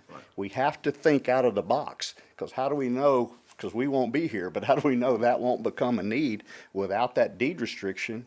That's the entrance to Fair Park, right across from Gate 3, and that's on the Patterson land. If that happens, we're out of business, because people aren't gonna park down there by 487 and Wilcox and walk all the way up across So you're saying that the people's land. Patterson Center land, y'all donated that? No. Oh, that's what I thought you We said. did Okay, not okay, donate all that. right. I didn't think so. No. Okay, gotcha. No, I don't think I said that. Okay. We did not do that, no. And- We and I only did don't- 4 tracks. And I don't think that, we can get creative. Nobody wants to take that parking away. We can get creative on how to protect that for parking, but putting a deed restriction on property that solely puts it for your use that was not donated by you is not on a good act of the citizens of Rockdale who paid for that at some point. But we can get creative on how to protect that as well. The deed restrictions on the property that you all donated, absolutely, that's fair. Or give them back to you. You can now own land. That's fair. And I don't think there's any opposition to that. If But I could, Lynn. sure. The problem that we're having is, one of the questions that we had when we met with y'all was, how are we gonna be made whole for the land that we've lost? And I don't think that has been answered.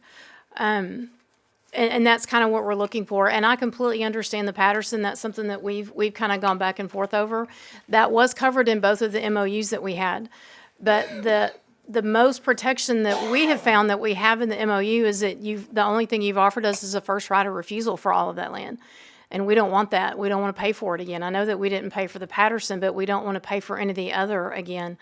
And I appreciate you saying that y'all could possibly get creative with ways to protect it. I think that's kind of what we're looking for, because we want to make sure that we can continue to do the fair. And we can't do it without the Patterson Center lot. And I think everybody knows that, we've always used the Patterson Center lot. We've always used all of those parking lots. So basically what we're looking for is a way to make sure that we can continue to do this. And we would love to sit down with you and work it out with you and talk it out with you. We just haven't had a resolution yet, and that's what we're looking for. We're just trying to find a way to make sure that we can, A, be made whole for what we've lost, and B, continue to safeguard what we have out there for the future. So that's kind of what we're looking for. And we would love to sit down with you and work it out if we could. Also, it's about being made whole. I did miss a meeting a while back. I haven't heard that, and I'm not saying no. I haven't. Yeah. Maybe it was a meeting I missed, and Yeah. When you say made whole, monetarily? No, we're not looking for that at all. What we had discussed in, Property? maybe if there's other property that we could switch, if there's something around there that we could use, something that we can use to park our guests, our people that come to us out there. And I think that's where that getting creative part might come in at. And when we would love to sit down and try to work that out. I'm disappointed that we can't get the skate park deeded back over to us. I don't know that this. Well, I'm sorry, that we can't get that land deeded back over to us because you're saying that it's now designated as parkland. My contention was that it was already parkland, it was fair parkland, but before we made it that, so we just kind of want that back. We want it back as fair parkland. If you don't like what's out there, we'll get rid of it. We'll re-clear it. We'll clean it up. We'll do what we can. But if it's dedicated as parkland, then revert it back to parkland for fair parkland is what we're asking for. It should already be parkland because we deeded it in 1992. Has there ever been any study done to determine how many parking spaces the Fair Association actually needs No. for its events, approximately? No, I wouldn't even know how to go about doing that, if I'm being completely honest with you. Yeah, it could be 14,000 or it could be 6,000. Depending on who's there Saturday night. I think 2 years ago, I can't remember the name of the guy, we had people parked 4 miles up 487 on either side of the road. And the lot's full, yes. And then you have last year, I mean, we were overflowing last year. We were full, we were double parked and triple parked and people dropping off.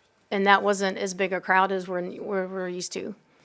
Have shuttles ever been utilized, and if not, is it something you think? We have would thought be about it, considered? we have studied, we have talked to other organizations. The problem that we have in Rockdale is that our traffic flow is not feasible for that. It can take you sometimes 20 minutes to turn off of Highway 79 onto that street that gets you up to the Fair Park.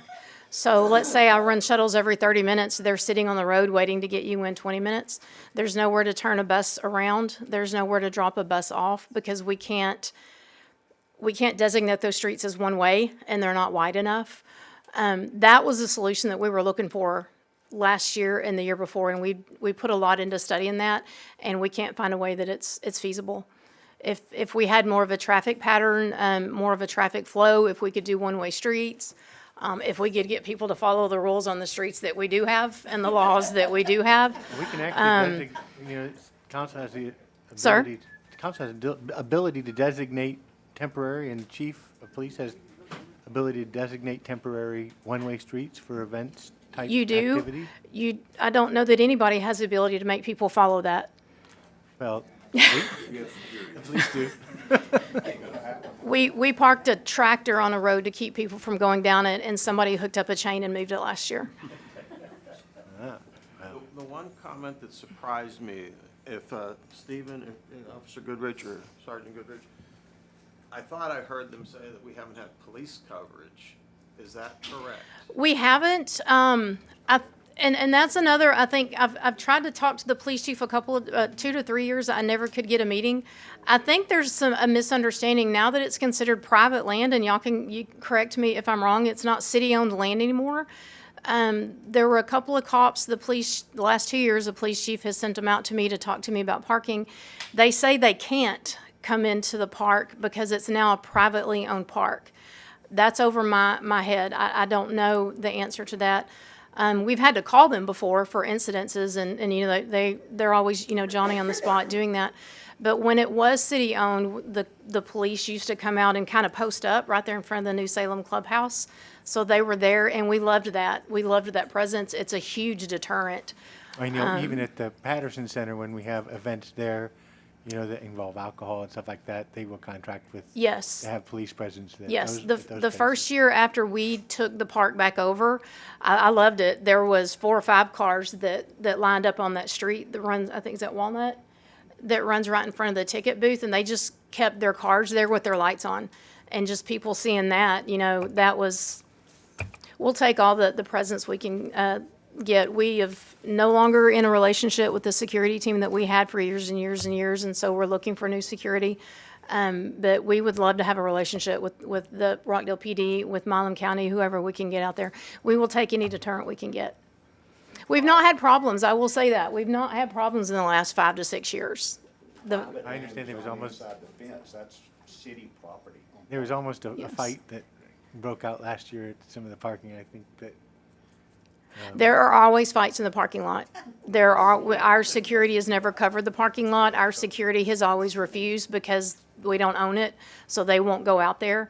But there are fights out there every year, and it is always over parking. I would just say, and I'm sure most of you know, I'm a Fair Board member, so I would just say, I hope this brings maybe the city and the Fair Board closer together. Maybe we can work through this and figure out some things.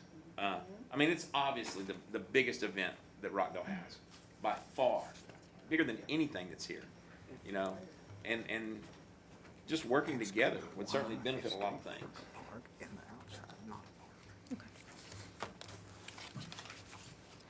But Mr. Burkhead is wondering why the skate park is designated as park, but the outside properties are not. We had always assumed that those were, because when we deeded it over to the city, we just assumed it was going to be considered Fair Park. So I guess we're curious as to why that wasn't designated as parkland, but the skate park was. The Patterson Center's not considered. No, not the Fair Park. Patterson. Yeah, not the It's not Patterson. considered Fair Park either. Yeah. If it's a park, it's a designated park within the city limits, the only way that you can abolish that is by vote Yes. of the citizens, not of the vote of Yeah. the council. Yeah. So typically, parkland is used for recreational purposes, and so those satellite pieces of properties only being used for parking for a couple events a year don't really qualify as parkland. I would disagree with you on that because it's necessary to the park. I'm just going with what our attorney had. How did it become a park if it wasn't voted on? What was the, The skate park. how did it become a park park? if it wasn't voted on, and then I don't you know say that. now you have to have a vote to. I don't know the answer to that. I know it's on the city's master plan that it shows it as a park. It is not a matter of, the parkland designation occurs because of the type of use, the activity that goes on there. I don't know the answer to that, but I know that on the city's master plan, it shows it as a park now. So to take it off of there, I don't know. I also have, Call the skate park. Yeah. That, we never accepted that as a park. Fair Park? No. No. Now, is it written on a map somewhere? Don't know, but. I'm not aware that Fair Park was, I mean, that's the title, but it was not necessarily dedicated parkland that I'm aware of. He's talking about skate park, not fair park. Oh, skate park. No, when the city constructed the facilities there for the skate park, those are recreational facilities. And then also in the master plan, when it identifies it as parkland. That would be incorrect. That would be incorrect because we didn't give it. What would be incorrect? It wasn't deeded as That a it's park. identified as a park. It was never accepted as a park by who? by By the you? city council. How do you know that? I was there. Well, the city accepted it as undeveloped land. It was 100 by 100 square. Right, it was undeveloped land when the city accepted it from the Fair Association and subsequently developed the skate park facilities there. And then subsequent to that, identified it as parkland in our master plan and comp plan. That's where the designation of as parkland comes into play. Somewhere. Hold on. So I want to make sure I understand. So you can build on something in the Cousin Park without citizen approval? Barbara? You're up. You can. The use is what determines it. Somebody in the history of the city, and what I'm learning is somebody that's up on the dais right now. What'd she suck in here? She's picking on Lynn. She pointed at Mr. Yes. Big old shoulders piled up. It's when it becomes used and how it becomes used creates the nature of what the use is. Okay, so at some point, it became used as a park. Mr. Perry, through your wonderful history that you have provided us, even acknowledged that Mr. Perry decided to make this into a skate park. He did. He created various things, the bowl, whatever, to create the skate park. With the authorization of city council. With the authorization of city council, and that use then treated it as a park. I know some of you who've been mayors and council members and everything else. All I'm telling you is what the law reads presently, and the use that the property has been made of, that dictates how the city has to handle it now. And if it becomes just dirt, it's not used as a park, does it stay as a park? As long as it has ever been declared to be a park, yes. It's kind of one So side. then how does the fair park then be given away to somebody? That's where my confusion's at. If that land was dedicated as fair park, as purchased by the Rockdale Fair Association, how did the city ever give it away without a vote?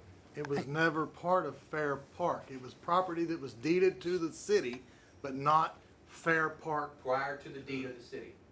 It was not Fair Park. Fair Park was inside the fence, just like the surrounding area around the Patterson Center is not Fair Park. It's city property. Yes. Even though it's associated with everybody's mind as part of Fair Park, it's not part of Fair Park. Does that make sense? No, because I'm still backing up prior to when the fair deeded it to the city. The fair Back up didn't- to when the fair rightfully owned it. Oh, what, you talking about you're talking about the skate park? Or you talking I'm about? talking about the skate park and the gentleman's house. Before it was ever deeded to the city, what was it declared? Property. Fair Park. No, it was property land. It's just land. They donated land. They didn't donate Fair Park. Okay. So Lynn, just for clarity, what I think I heard Ms. Wells state, it was based by the use. We received approval from the council before we deeded that land because the use of the land that we were donating was for Fair Park parking. That was the use, and that use was established in 1992, She was speaking 34 about- years ago. She was speaking about use of the park to determine it be parkland. Used for parking, because parks can have Parking. buildings, they can have support areas, they can have parking lots. There's Right. other parks in Texas that's not just facilities, there's parking areas to support that. Just out of I think you need to curiosity, if check wipe that it off- legally, because, Wipe it off, seems like that would make y'all happy. Wipe off skate park, y'all are all, we're good. no, I'm just saying Okay, the what use, about the bridge? I'm saying the Bridge use, is not part of skate park. Where does the bridge come in? That was something not by Lynn Perry. no, the use was established 1992, was it not? What's that? I don't know, the 2009. bridge that's down It there. is established, the use was established in 2009 with the skate park. It was designated as a park. I apologize, I can't hear you, sir. It was designated as a park. Conversation. Yeah. I need to get control of the meeting. You're right. Because you got three discussions You're absolutely going right. on. All right, here's what we're gonna do. I understand that y'all are frustrated that the land got deeded over to Mr. Cortez. You've heard from myself, Mr.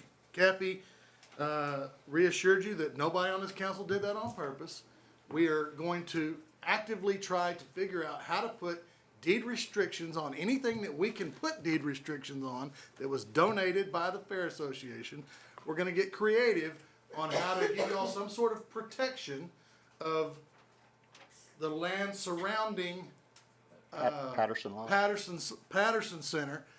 I am not gonna sit up here and say that I'm gonna put a deed restriction on that says that that belongs to the Fair Association, because it was never given by the Fair Association.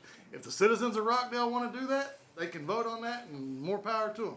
But I'm not gonna make that decision for them.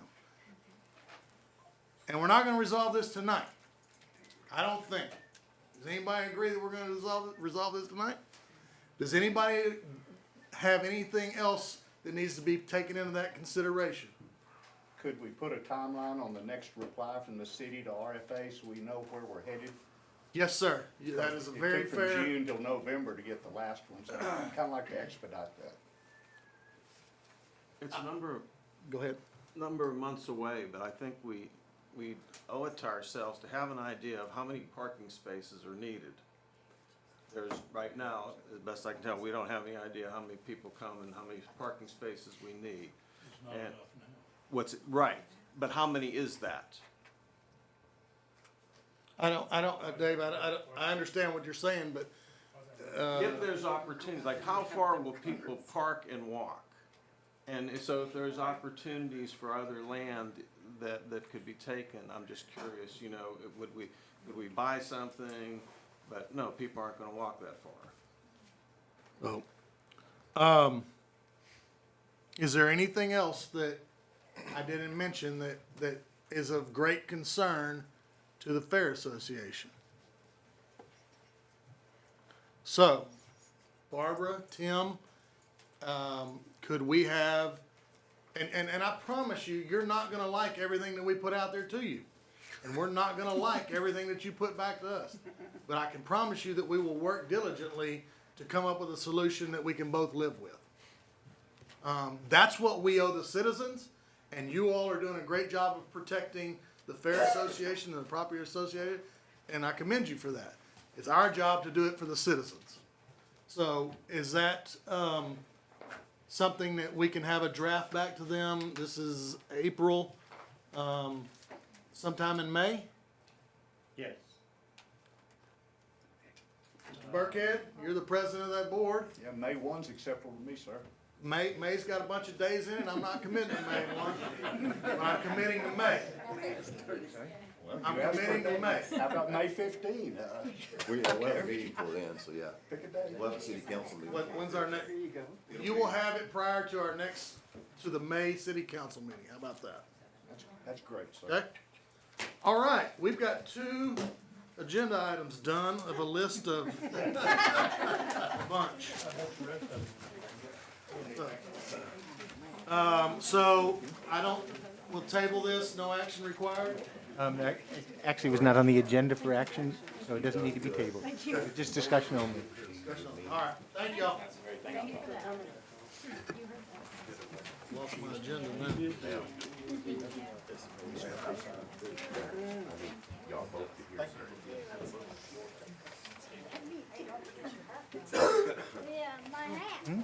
How in the world does your agenda disappear? You're sitting here.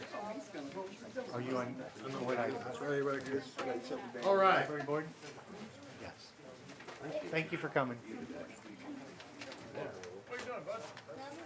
El Quinto, hello. El Quinto, hello. Item number 7. Consider and take any necessary action on appointments to the planning commission. So- Johnson or Mr. Kelty. Council, we have a vacancy on the Plan Commission. We had one applicant, Margie Dunkel, who's with us tonight. She was interviewed by the Plan Commission and scored very, very well. And so we are recommending that she be appointed to fill the current vacancy on the Plan Commission. All right. And you're here, not against your will, right? All right. Well, we have a nomination that's been brought to us by the Planning Commission. So unless somebody has something else, we'll take a motion on that. I'll make a motion that we take the recommendation of the commissioners and appoint, in the appointment of Margie Dunkel to the Planning Commission. I second. We've got a motion and a second. Any other discussion? No other discussion? Signify by raising your right hand.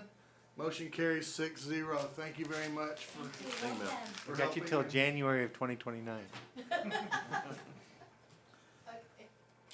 All right.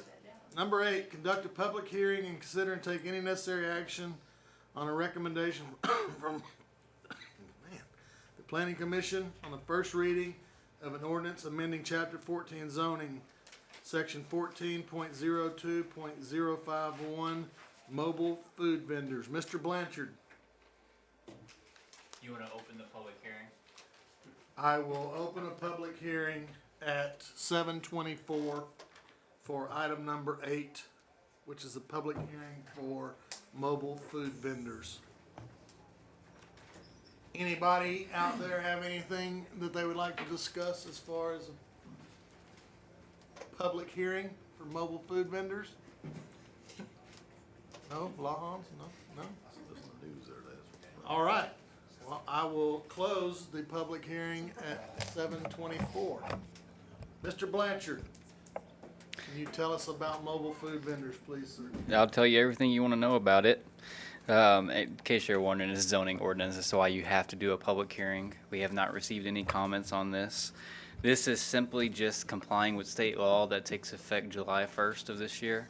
What they did, like they do a lot of times, is they take away the power of the city to do anything. And so that's what they've done here. The city can no longer issue permits for mobile food vendors. They can't do their own inspections unless they come into an agreement with the Texas Department of State and Health Services. So what I've done on the ordinance, it looks like I've done a lot. Really what I've done is just deleted about half of it because you can't do permits anymore. And I've added the language that you can go into an agreement with the Texas Department of State and Health Services to do inspection services because state law says that we could do that if we come into an agreement. And I removed language that had some technical terms of the standards that they had to follow, and I just put in there that they had to refer to our adopted codes. That's something that your comp plan calls for, just so that way when you update your codes and maybe plumbing laws change within the ICC code, you don't have to go update 5 different ordinances that have specific language that's now outlawed or changed. Did you say that we couldn't issue permits at all, or we couldn't issue them without them first getting the permit from the Yeah, state? so we can't issue them at all. I gave a presentation to the planning commission, and the way the state law read was a little confusing. It seemed like we could issue a permit as long as we didn't contradict the state.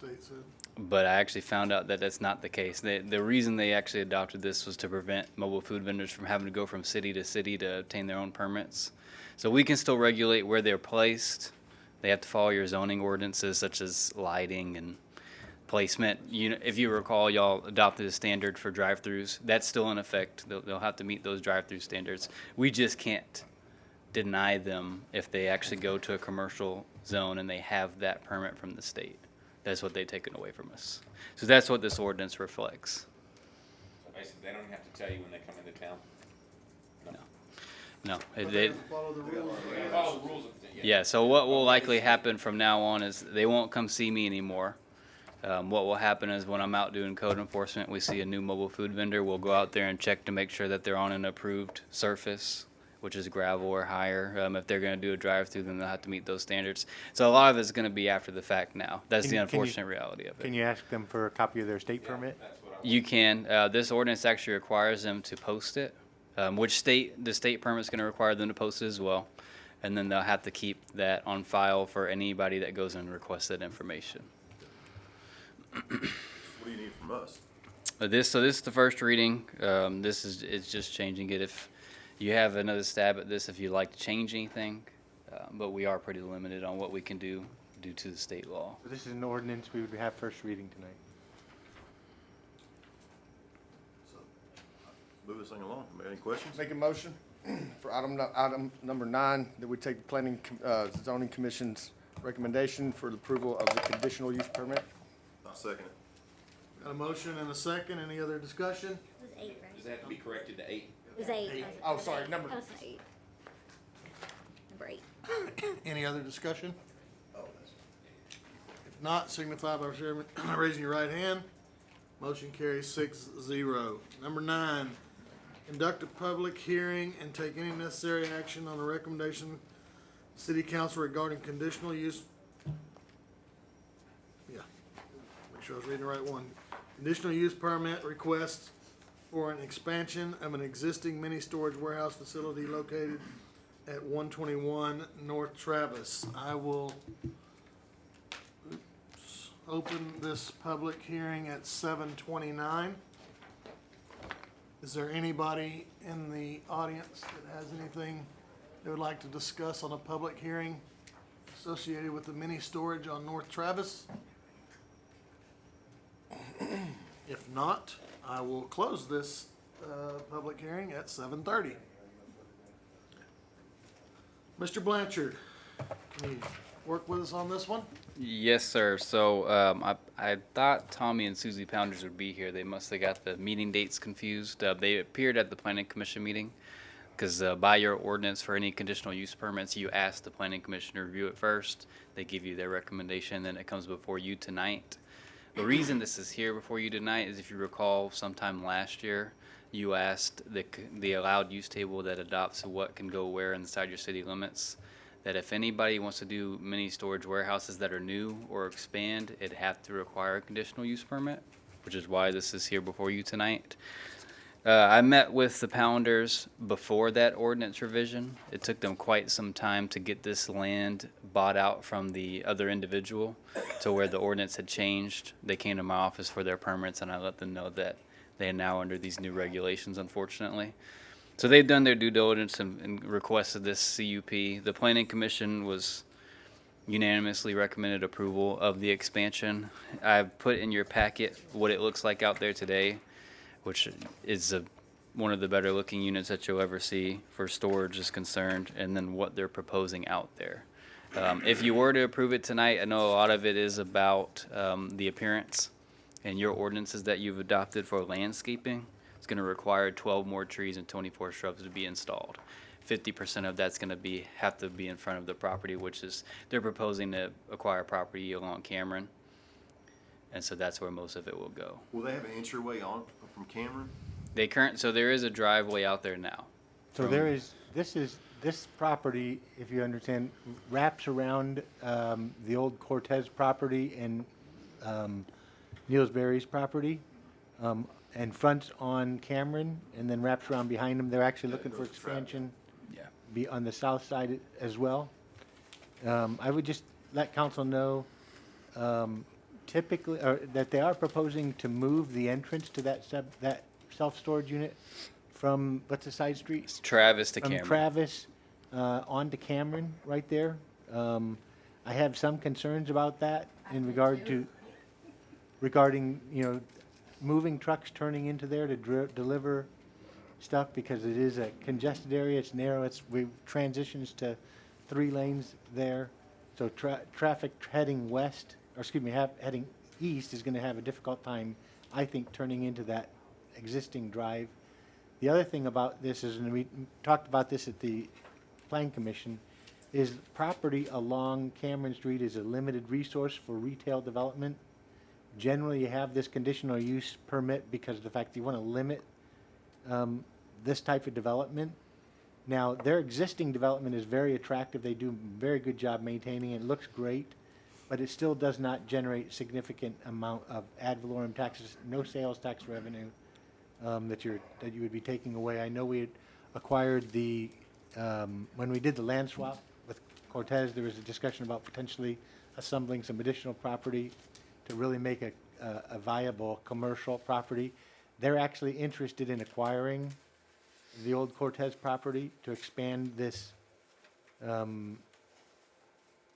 development for self-storage as it is.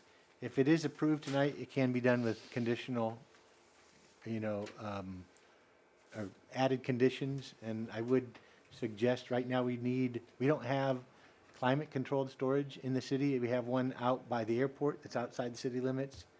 And I would also discourage that entry off of Cameron if it's considered for That's approval. why I was asking about the entryway over there. Yeah. Well, I think they do a great job. Theirs is, I'd say it is the best looking one in Rockdale. So the house, did they acquire that house? Yep. And that house will go away, but the driveway that goes to that house will remain there, and that will be the entrance? That would be the understanding. If not, they'd have to get tech set approval to either remove that drive and put in a new one, or relocate it. I too have concern with another drive right there. That was part of the reasoning for moving Mr. Cortez, was so that you didn't have a drive right there. Has that question been brought to the Pounders, if how detrimental that would be to what they perceived business there if their entrance was to remain on Travis? So the idea was floated around. I mean, I've talked to the Pounders about that, and the commission had their concerns. From the staff perspective, from just solely my perspective, I won't say staff. From a traffic impact, climate-controlled storage, or just storage in general, is actually lower impact than single-family residential. So Joe Cortez actually had more traffic trips to turn in on that driveway than you're going to have at that storage facility. Even with this number of units, it looks like a fair amount of. It's significantly low, because usually you're going to come in there, you're going to unload, and then you're not going to come back and you're going to pay your monthly fee until you want to put more stuff in there, or you're tired of paying that monthly fee and you remove it. Do you know how many total units they will have with the development? I'll have to ask them, because on they told me that number, but I couldn't recall I don't recall what they have out there now. But I do understand the concern that you are turning it off Cameron, and I don't know how TxDOT would feel if they were actually going to ask to relocate that, if they let them keep that drive. But in talking to the Pounders, it would actually become a one-way, was the original understanding. If Cameron was going to be their front, they'll turn in off Cameron and they'll exit on Travis. So they would keep Travis. They're going to keep Travis. Travis, they're just trying to turn into their side instead of their front. It doesn't, by the map that I saw. I thought they had said that they were going to close Travis. And they might. I've met with them months before this proposal.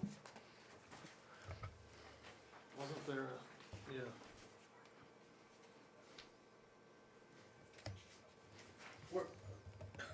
there's there's two buildings currently on Travis, but they're not on this map, right? One of them. There's three, and they're just towards the. So your north is going to be 79. So just towards your north, where you see that really long building at, there's land right there they've only told you their proposed new expansion. All of this is new, has nothing to do with. Nothing to do with what they have out there right now. Was what they told me. 100 buildings, isn't it? 100 units? 100 new units? Should say on there, but. I think it says over there on the little fine print here. The penmanship's incredible. Well, you're gonna have an additional 10,500 square foot of buildings out there. I don't see where they tell you how many units that's gonna be. They do, just But have they- them, Units, what, 20 feet, 10 feet wide, 20 feet wide? 10, usually 10 by 10, So or 10 by 20. if this doesn't show the existing, so there'd be another entrance on Travis? No.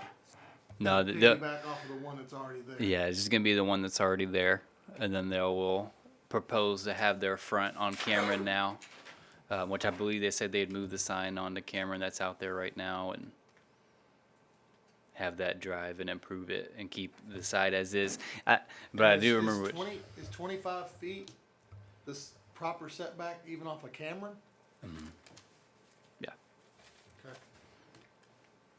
So does that mean their entrance? What does that 25 feet mean? That's the building setback. That's the building setback. And is there a setback where, if they're gonna fence it like they did this other one, how far out does that fence come out towards Cameron? So they could be on their property line, and as long as they don't do privacy, which right now they don't have privacy out there, you can see through that fence. Then they could put it on the property line as it is now. But if they were to do privacy, then they would be 3 foot or shorter, and it could still go to the property line. And so does the property line, like it or not, that's a major path that people travel walking up and down 79. Would that, if they built all the way out to their property, is it aligned with their fence? Is that gonna impede the ability for people to walk? How far behind the sidewalk? It should be a couple feet behind the sidewalk. So it shouldn't abut straight to the sidewalk, because usually you'll put your sidewalk in the middle of the right of way. Is there a sidewalk though in front of that? Not on that Part of it. I think there's a part of one out there, if I remember right. Yeah. in front of Neil's. Yeah. Yeah, there's a sidewalk there. I missed the sidewalk. Neil's stuff used to come all the way to the sidewalk. Yeah, I know, So we'll see that now. Okay. So then Is that, this- that would go around then those two pieces of property. Yeah. Basically like a horseshoe, correct? Right, yeah, it'd be almost like an L. Okay. So this is a one and done. This is a one and done. Uh-huh. Okay.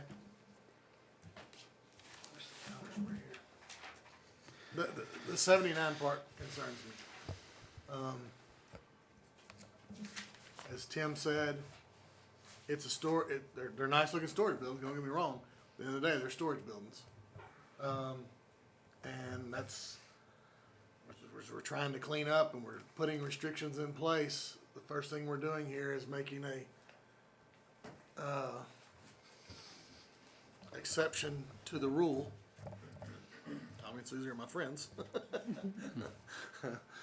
But as Alan Miller said, you don't get to make decisions based off of your friends.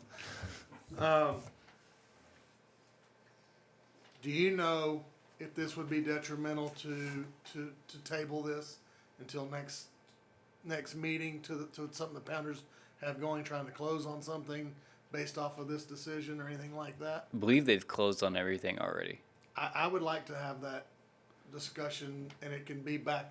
I'll be glad to come to the Planning and Zoning Commission with it, but that's of great concern to me. If we do it for them, how do I look at Christy Moreland when she comes in 2 months from now and tell her no? And so we put those things in place for a reason, and I think we should. I would like the opportunity to talk to the Pounders about it, unless it's detrimental to something a time frame that you're aware of? I'm not aware of any time frame. Huh? And those things are slow. As it is, it's already narrow. I told Desmond, you've gotta start thinking of Cameron as a highway. Yeah. Need to start planning for that. There's no shoulder. What do we need to, Do we have to make a motion to table it, or just do we table it? I would go ahead and take, if you want to table it, go ahead to somebody. I make a motion we table until, we can visit with, the Pounders at the planning. Second. Mr. Blanchard, would you reach out to the Pounders and tell them council has some questions and concern? And either we can handle it at next planning and zoning meeting, or come here to the council, next council meeting, either one. Okay, they'll have to come to your council meeting. Okay. Cool, thank you. Thanks, Ben. We have a motion and a second. Oh, I'm sorry. Got a motion and a second to table item number 9 until next month's meeting. Any further discussion? Not, signify by raising your right hand. Motion carries 6-0. Number 10. Consider and take any necessary action on accepting a bid of the Texas Department of Housing and Community Affairs, TDHCA 1003397 home program. Mr. Blanchard. I apologize about the language on this. This is actually a resolution before you tonight, not just an action item. So It was passed out by Shannon before the meeting, so you all have that. Got it. Yeah. should have it in your packets. It's going to be the same information I have in my agenda memo for you. It's just in a resolution form instead of just an action item now. With that being said, there are 5 properties that we went out for bid on.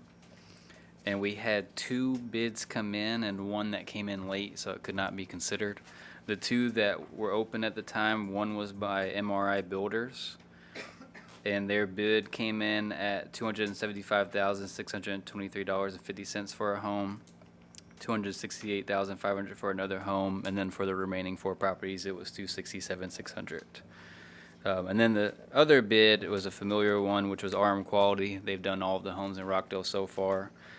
And they came in with the bid for one property being built for $145,000, and the other 5 are listed at $138,000. And for the price discrepancy on the one property is for 736 Scarborough. They're actually going in with a 4-bedroom home instead of a 3. That's where your price difference comes in. Did you say that one of my questions, there's a significant price difference between the 2? Half. Yeah. Almost half. The low bidder is the person that has built the other stuff? They've built all of the ones before. A lot of this comes down to understanding the program, how to bid it out, and a lot of new bidders don't quite understand how the home program runs, and so they'll tend to bid high. I suspect if MRI is going to keep their name in the game, they'll tighten up those numbers significantly. But RM, With the ones that have been done? no, RM's been great for the city of Rockdale. All of their homes have remained very well kept. Are these prices pretty much in line with their previous contracts? They A are. little bit higher? Yeah, they are in line. And RM Quality comes in at a lower price. That could potentially let the city do some more items such as a carport or gutters, because they come in as separate items if there's funding left over. Because the city has a match, and so we'll spend money towards the survey, the title. If you have to plat at any point, you'll plat, and then of course our grant administrator. So he does houses, home program houses outside of Rockdale as well, so. Yeah, RM Quality is probably one of the main builders for the home program. They really understand how it works, and they really do great work. They're easy to work with too. So this notice of award, if you approve this through the resolution tonight, these are the 5 next houses that we will look at. They still would have to go, some of them still have hoops to jump through before they're actually awarded, correct? So all of these have been submitted to the state, and I believe all but 1 have been approved. So we should be getting started pretty quick on 3 of them, and then we're hoping to do 3 more before the next budget cycle. Okay. And none of these homes have any kind of issues that we're gonna be concerned with of rebuilding where they currently are? No, that part is done before they are submitted to the state, that you have to have clear title. Okay. All right. Make a motion that we award the bid to RM Quality Construction. Can you amend that to say approve the resolution to award the bid? Say that one again? Change it to approve the resolution. I make a motion to approve the resolution. RM Quality Construction. I'll second that. Got a motion and a second. Any other discussion? Not, signify by raising your right hand. Motion carries 6-0. Item number 11, consider and take any necessary action on the acceptance of infrastructure for phase 1D, 1E, and 1F of the Cornerstone subdivision. Mr. Blanchard. So Cornerstone recently had city staff, city engineer, and their team meet on site to accept the infrastructure for 1D, 1E, and 1F, which a lift station is included in that. Gerald met with them on site. I wasn't able to be there that day. And the city didn't have any comments. I think there's a few comments that we had that have now been buttoned up. And so we're ready to move forward with this. On Friday, we received the maintenance bond for the infrastructure that was installed. And so as far as the city perspective is concerned, this is ready for council's acceptance, and they can start pulling building permits after this. And this includes about 200 new lots? Yeah, somewhere around that line, like 180 to 200 if I remember right. And will this put them about 2/3 of their development, overall development? I think this puts them at half. Half, a little over half. I believe it's a little over half. Any questions or comments? Isn't this like past you back there? These right here, is that where that's at? I believe it's, yes, past us, Well, past the park.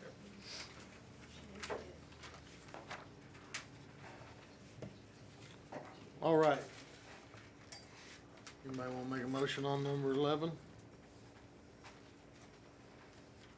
I'll make a motion that we accept the staff's recommendation on the infrastructure for phases 1D, 1E, and 1F of Cornerstone subdivision. Second. Got a motion and a second. Any other discussion? Not, signify by raising your right hand. Motion carries 5, and with 1 abstaining. Number 12, consider and take any necessary action on amending plat submitted by Avi Tobalai for property located at 836 West Bell, Rockdale, Milam County, Texas, into lots 1A and 2A. Mr. Blanchard? Okay, I hope you guys got the new plat in your packet. If not, there was a lot of corrections that needed to be done. Essentially, the surveying used the wrong building setback lines, and so they just had to do a complete shift on that. And so where that puts us at, the only comments I have for approval is there's variances on this plat that need your approval. The planning commission couldn't do them themselves, which is why it's here tonight. So on variance 1 and 2, it's actually going to be for lot 1A.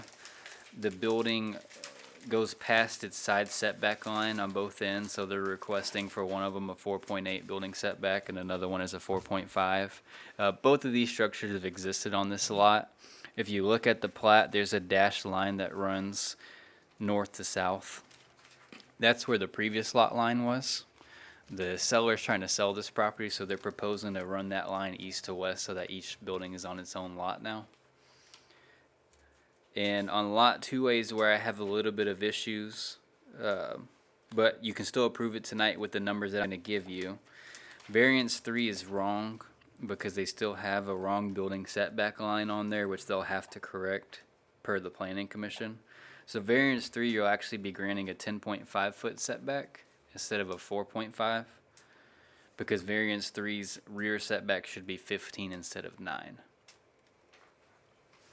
And then variance 4 is correct, which they're requiring a 2-foot setback from the front of the building. And so the purpose of this is to be able to sell part or one of those pieces of the property. Mm-hmm. Does the structures that are on them, what kind of condition are they in? And the reason I ask this question is, if we change this to allow them to be able to sell it, is somebody gonna tear it down? Do they have the ability to tear it down and build something back?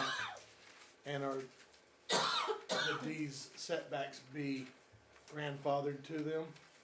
So we've discussed this before, and we've done a contingent variance with an accessory structure in the past, where you said as long as that accessory structure exists, it can have that variance, but once it's removed, it loses that.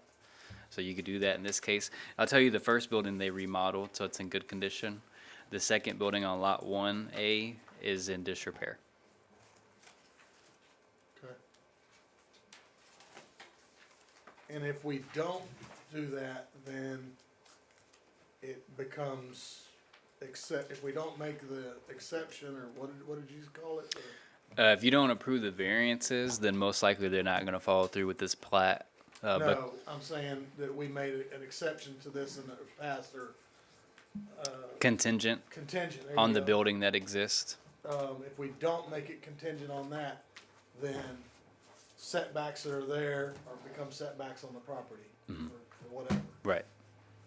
So I think that's important, if somebody wants to make a motion, that we tie it to contingent to the, that it's for these buildings as they sit there now, not for future buildings. My opinion. And they still could be renovated, they just couldn't be demolished and rebuilt, like, as long as the footprint didn't change with the renovation, correct? Correct. Right, I don't have any and problem remodeling. well, you know, and the renovation's tricky because the law requires you can't put more than 51% of the appraised value in the structure to renovate it. That would be to come into current, but if they have a variance that's based on the structure that. Well, if they receive the variance, I'm saying if they don't receive the variance, Right. then they would be limited. You'd be limited up to how much they could actually do out there.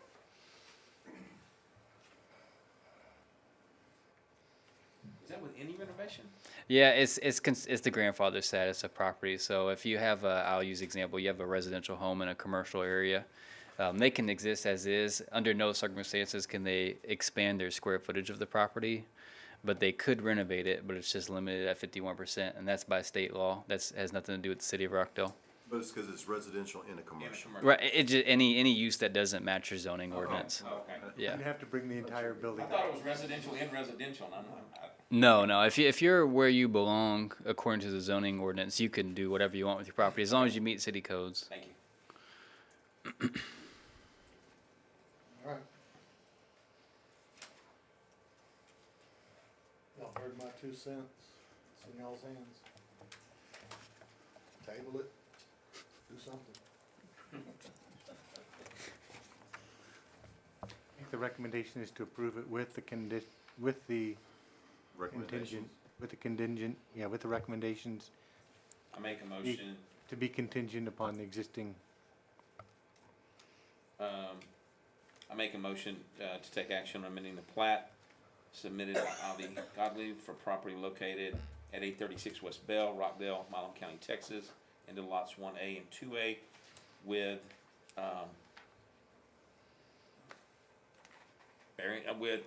The contingent. understood contingencies. Approve the variance contingent to the existing buildings. Approve the existing variances. Oh hell, I mean. Contingent on the building. Ben said, I'm with you, buddy. um, I'll second what he said. all that. I'm with you. We can do it. We've got a motion-ish thing out there. As much as I got. Got a motion and a second. Any other discussion? If not, signify by raising your right hand. Motion carries 6-0. Shannon, you'll fix that. Yeah, so for yeah, us. Shannon, Shannon, you polish got that me? up if you would. Thank you. Thank you very much. Number 13, consider taking any necessary action on a second reading of an ordinance amending the master fee schedule regarding water and sewer rates. Mr. Kelty. Yeah, so this originally came to you for first reading in February, and it was tabled last month. Council made some requests in regard to looking at the existing budget to see if there were some cuts that could be made that would make the rates less necessary, and also look at the potential for dividing any potential increase between months. This rate increase is being recommended because of the declining fund balance in the utility. I did go back with staff and looked at the budget. The problem is, we had just gone through that exercise in January, when we cut $320,000, as much as we could from the budget, to make the budget amendment that was presented in January or February. Additionally, we eliminated the transfer from fund balance in that budget amendment from the enterprise fund balance, but we did include $400,000 in transfer from the enterprise fund debt service fund balance in the amount of $400,000. That is not going to be available as we had considered the budget for next year. So we're already, in addition to the cuts that we made, looking at potentially having $400,000 shortfall in our revenue next year for next year's budget. I did not find any other cuts that could be made. We had gone through it very, very diligently to find any and all cuts that we could just a couple months ago. When I talked to New Gen Strategies, a consultant that had done the utility rate study for us, they did the one in 2019, and then they did this one. They had actually presented their recommendation to me in January for consideration in February. They didn't realize we needed 2 readings. And so when I asked them about sharpening their pencil, bringing the rate down, they said it's already 3 months behind in adopting new rates. So we're already kind of behind the 8 ball in that regard. But they did go ahead and give me a proposal for spreading the rate increase over 2 years. Unfortunately, that meant instead of a 14.2% increase this year, 14.1% increase this year, they indicated in their calculations that we would need to do a 10.15% increase this year and a 9.2 something increase next year, which is an even greater increase than what we're potentially looking at with what their original recommendations are. Councilman Scott asked me to look at the potential for using increasing meter fees. The problem is those fees are based on, they have to meet our actual costs, which we're already charging our cost for meters on an average side, whether it's long side or short side. That average cost is being already charged for new meter sets, and those are not those are one-time expenditures that are charged for new residences. And based on the letter that we received from Texas Water Development Board that said we were in non-compliance with our rates because of the ordinances that we approved when we accepted the $23 million in loan funds, we're limited in our options in regard to this. And so while we could do the 2-tiered increase, I would recommend just doing one time and getting it over with and moving on. And that's what I've got. So ripping the Band-Aid off, do it all in one whack is actually cheaper than doing it in 2 steps. It's just a harder hit initially. That's what I was gonna add up. Visiting with Tim, that's what, I wanna say, Tim, you said if you do it over 2 years, it'd be an increase of 4 to 5%, something like that? It's a total of 19%. Yeah, so it's, yeah. And how long do we think that holds for? I mean, I'm sorry? how long does that hold for? A year, 2 years? The rate increase? I would what I'd like to do is in the future, whether it's 2 or 3 years down the road, propose doing annual increases of 1.5% or 2%. So we never have to look at the situation again. But they're saying that we should be good. Now, with the commercial side, there is a second increase proposed for next year on the commercial side. And what is that one? I don't remember. 18, isn't it? It's 18%. On top of 14? No, No, it 18 total. 18 total. So you're 14, if I'm commercial, I'm 14 this year, and then I get 4% next year? Commercial inside, 14 for residential this year, 18% commercial for next year. this year. This year.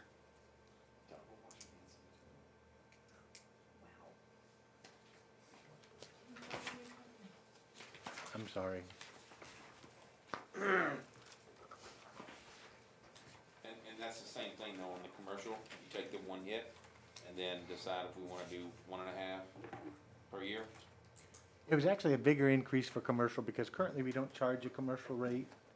There's just a one rate that we charge to all customers. So when would this go effect? So if it's adopted tonight, it would go into effect May 1st. Excuse me, the next billing cycle that goes out. But once again, it's not, the 18%, it's not increasing 18%, it's gonna be 18%. I'm sorry? Wait, no, hang on. 14%, for residential? No, well, The one-time residential's increase- 12.7, is it not? Wait.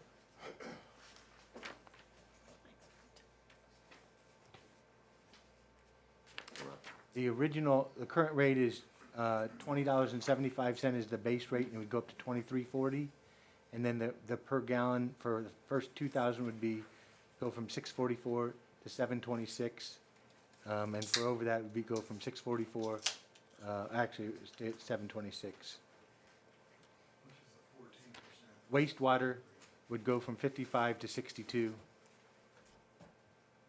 Cumulative is 14% increase. Well,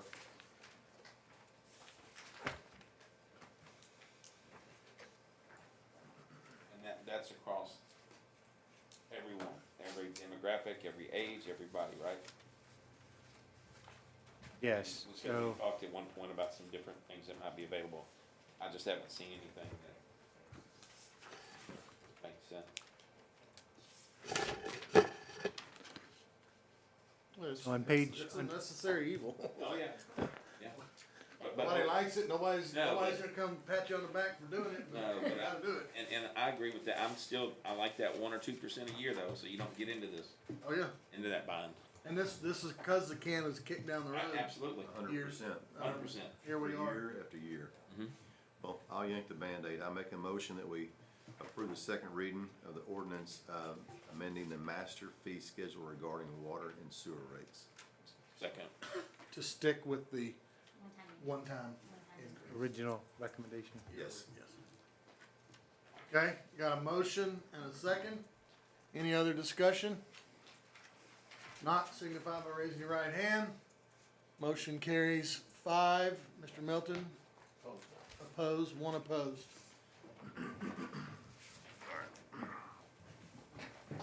All right.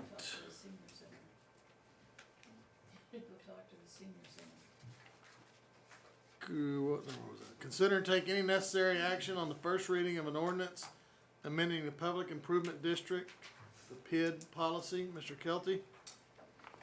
So, we've had the issues in Cornerstone recently, and so in talking with our city attorney, we are recommending some changes to our PID policy. The biggest thing is that we're actually recommending that it be adopted by ordinance. So violations of that policy, we actually have some recourse and can issue fines for those that are in violation, where we couldn't with the previous policy that was adopted by resolution. But the changes that include substantially what they're doing now versus what they were doing. In other words, there are requirements in the new PID policy for signage, but there's more detail in regard to that signage, so it has to be larger with larger font sizes. There is a requirement that they use the city-approved disclosure notices in our SAP supplement that we approve every year, that they have to use that disclosure in both the contract and the closing. They have to include that information on their MLS listing. And so it goes into detail regarding those requirements, I think making it a little more clear. And it will protect our residents better than we have in the past. So those requirements are already we're copying them from somewhere, correct? Those requirements generally were in the PID policy that we adopted by resolution. We just went into a little bit more detail, and if you read the Exhibit A, it kind of states what those are in there regarding the. So let me ask you this, or Barbara may have to answer, whoever. So originally, if I remember correctly, after all the meetings we had, we were relying on the developer, Cornerstone, for Ranch Road, to get this information to the developer who is D.R. Horton. Builder. Is this here gonna say, cause what if D.R. Horton rode off in the sunset and Lennar comes in and builds homes, or Bland Construction builds homes? Does it go straight to the home builder? This goes both to the developer and to the home builder. They can both be held accountable for complying with this PID policy. So it's tied to the development, it's tied to the. Inside the development, so. And how do we get this to them? This is not, again, this is not just for Cornerstone. Right, it's to whoever builds a house out there. It the city considers. In anything, right? Okay, citywide, I see what you're saying, okay. Now, how do we get this to people? How do we know they got this? How do we know that they saw that we have this policy? I actually got a call from Scott Miller today. He had seen this and had some questions. This is the first reading. He had a recommendation regarding, because in here it requires that the signage throughout the subdivision, at the entryways and at the sales office, that it include a QR code. And Barbara had found that, I think, in another ordinance somewhere. But he was suggesting that it might not be a good idea to have a QR code on the entryway signs, because he didn't want people stopping in the middle of the street to get their phone out and use that. But definitely use the QR code where you could otherwise. So this is, like I said, this is the first reading, so it'll be back next. Yeah, but how do we know that builders know this is out there? How do we know that does Ben go out and give it to them? I'll be sending it. Pull a permit, or? I'll be sending it to Chris, and Chris is with D.R. Horton, or any builder in a PID subdivision will get So this. why wouldn't it be part of building a permit that this? That's what I'm getting at. It's like, how do we know, like I said, if Cornerstone leaves, how do we know the next person Can I speak on has this? this? Can I speak on this? So, I know I'm gonna abstain, but I'm fuming anytime I see Cornerstone. I'm just upset. So what I'm gonna say is, prior, the homeowners that live out there, we had a PID policy, but the city, including myself, we didn't make sure that the developer did what they were supposed to do. So we can make this PID policy happen and make adjustments and all this, but like Brad is saying, how are we gonna make sure that this actually happens on our side from the city? Well, one of the things And we make sure that they do what they're in supposed to regard do. to this, if they don't, the city actually gives the city authority. There's fines involved to whoever is in violation, whether it be the home builder or the developer. So is that the city manager's job to make sure that said developer follows through? Yes. Because in the past, nobody followed through. It'd We be didn't code follow through. enforcement, just like anything else, right? Yes, it'd be in a packet of paper that they get when they apply for a building permit. Tim, what I'm saying is it'll be that on it our was in a website. it was in a packet of paper in a binder somewhere in the city hall, and nobody looked back to make sure that it was being done. So who's gonna make sure that it's done? No, he's saying it wasn't part of, We had the PID policy. we had a PID policy, but it wasn't part of building permit paperwork. And he's saying now it will be part of building permit paperwork? Yes. That's, Good, Ben. is that doable, Ben? Don't let us sign you up Yeah, for I mean- something. Anything doable, I mean, that's fine. I'll just have to get with Tim of what the policy reads. It's not typically what you see in building permits, but you can do it however you want. Because if not, same situation as Fair Association, we're all gone, who knows that this exists? If we don't tie it to something, Well, it's one of the, so the way Cornerstone goes right now for me is we work with a third party that we require specific documentation of what we ask for before we approve a building permit. So we can add that requirement that it's been signed off by the purchaser of the home, whatever documentation that we need to approve a building permit, we could do it that way. and the other part to your question, or to your statement, Esme, is we had this, but it didn't have any recourse if they didn't do it. We just said, you need to do this, this, and this. And if they didn't do that, I'll slap them on the back of the hand, you should do that. Now, we're putting things in place that if you don't do that, there's fines and penalties associated with not doing that. So now they have much more of a vested interest to do it than they once had. All right. If I might add, You can, Barbara. Go for it. this is gonna cover not just the developer and the builder, it's gonna cover everybody. It's gonna cover subsequent sales.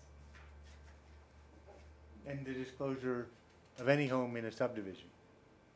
So, So like if I sell mine to someone else? Yes, you're Okay. gonna need to make sure that everything is being done appropriately to market it, to let people know that it's in a PID, that they've got these assessments, and Well- you're gonna have to tell your realtor, yeah, I mean, most realtors will know, I think but people know that's now. going to be, They know now. And there's only certain things that you can control, and that would be in the contract and closing documents that you use the proper disclosure reports. And those So are gonna be then- available on our website. So then would Esme be responsible for that? I'm sorry? Does she become the responsible party? So anybody that sells anybody that sells a home in a PID, in a public improvement district, is gonna be responsible for proper disclosure, and that includes using the proper disclosure form in their closing or in their contract and closing documents.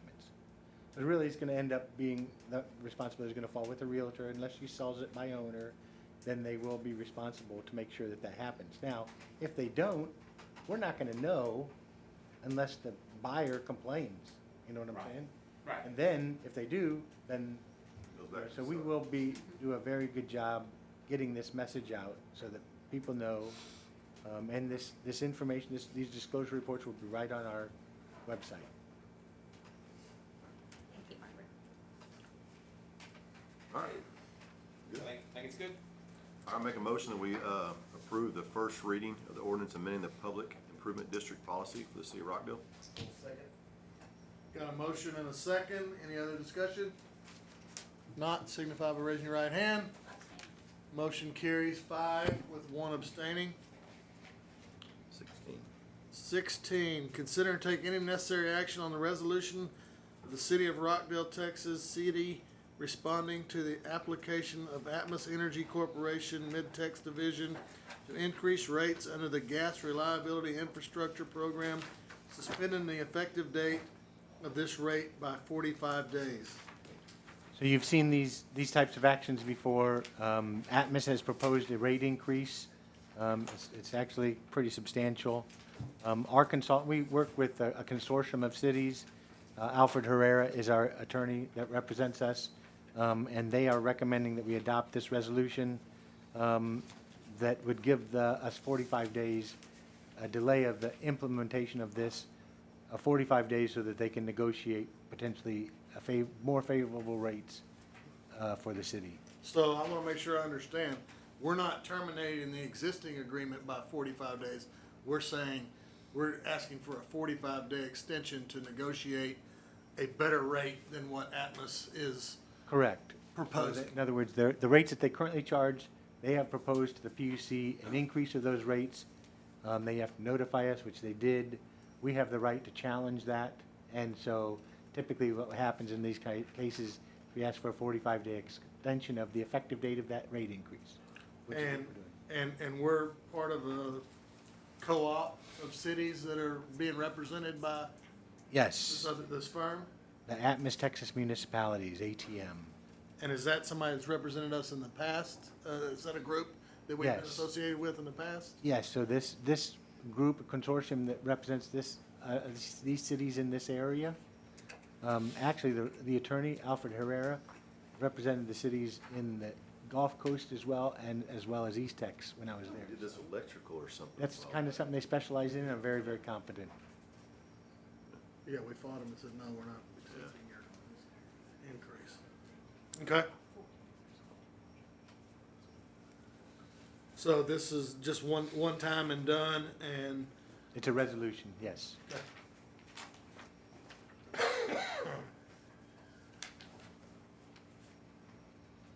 I'll begin. All right. I'll make a motion that we accept the resolution. That we, it says, Well, yeah, what's the company that we're asking to do this? I'm sorry? Is there a certain company we have to say, that I know we're suspending? That's who it is? Oh, we responded to application of Atmos Energy Mid-Tex Division to increase rates under the Gas Reliability Infrastructure Program, suspending it effective date of this by 45 days. I thought we had to say who was doing it. As long as it halts it. Does it need to be an ATM in there? No? Okay, good.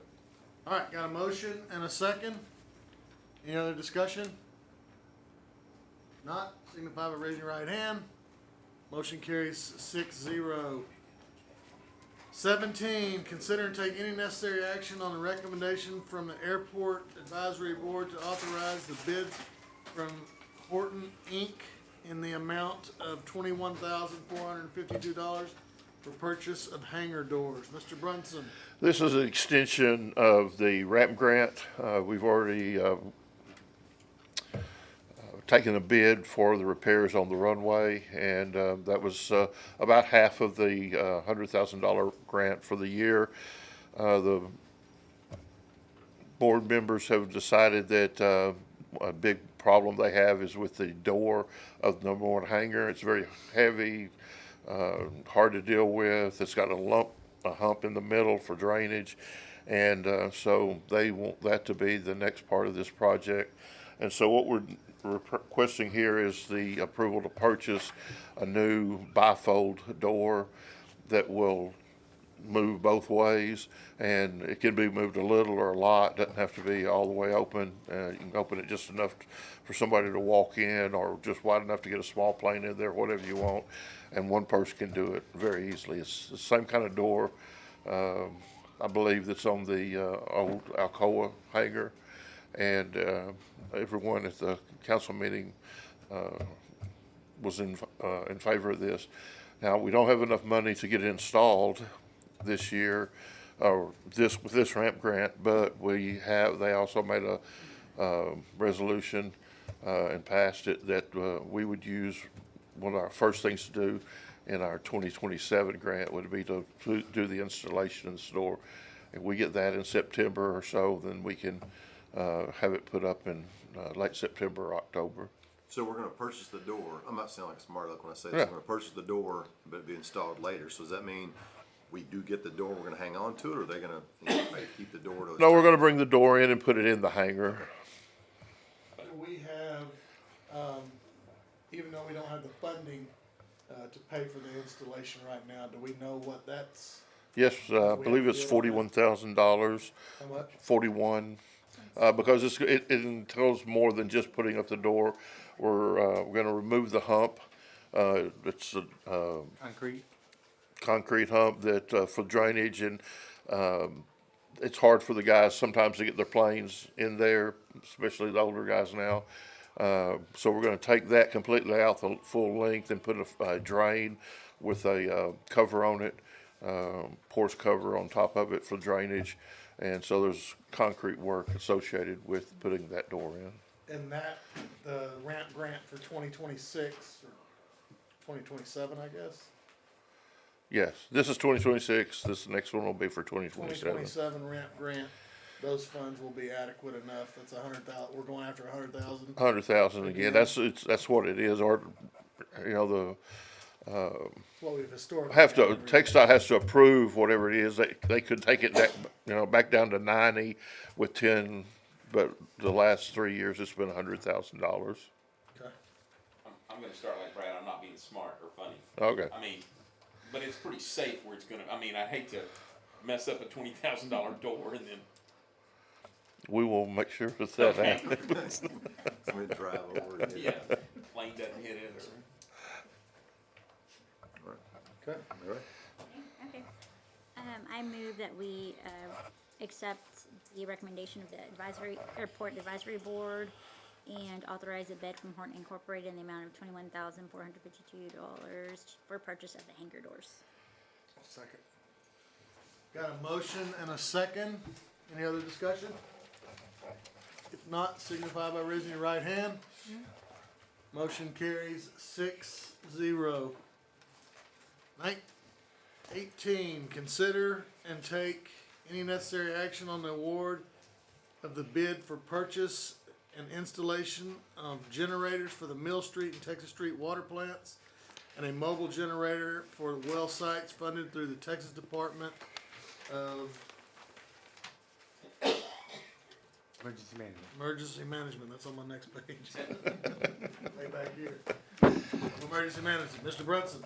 So, we went out for bids. This is a project that has been, required by EPA, TCQ, the state preparedness, emergency management, and we've been, telling TCQ that we would have it for about 2 years now. We finally got, everything approved, and, actually by June, we're supposed to have some of this done, that we told TCQ, but hopefully by March of next year, we'll have it completed. Some of it will be done, probably at least one of the generators will be put in this year, and we'll just go forward as we can. But we had 9 bidders come in for the bid opening.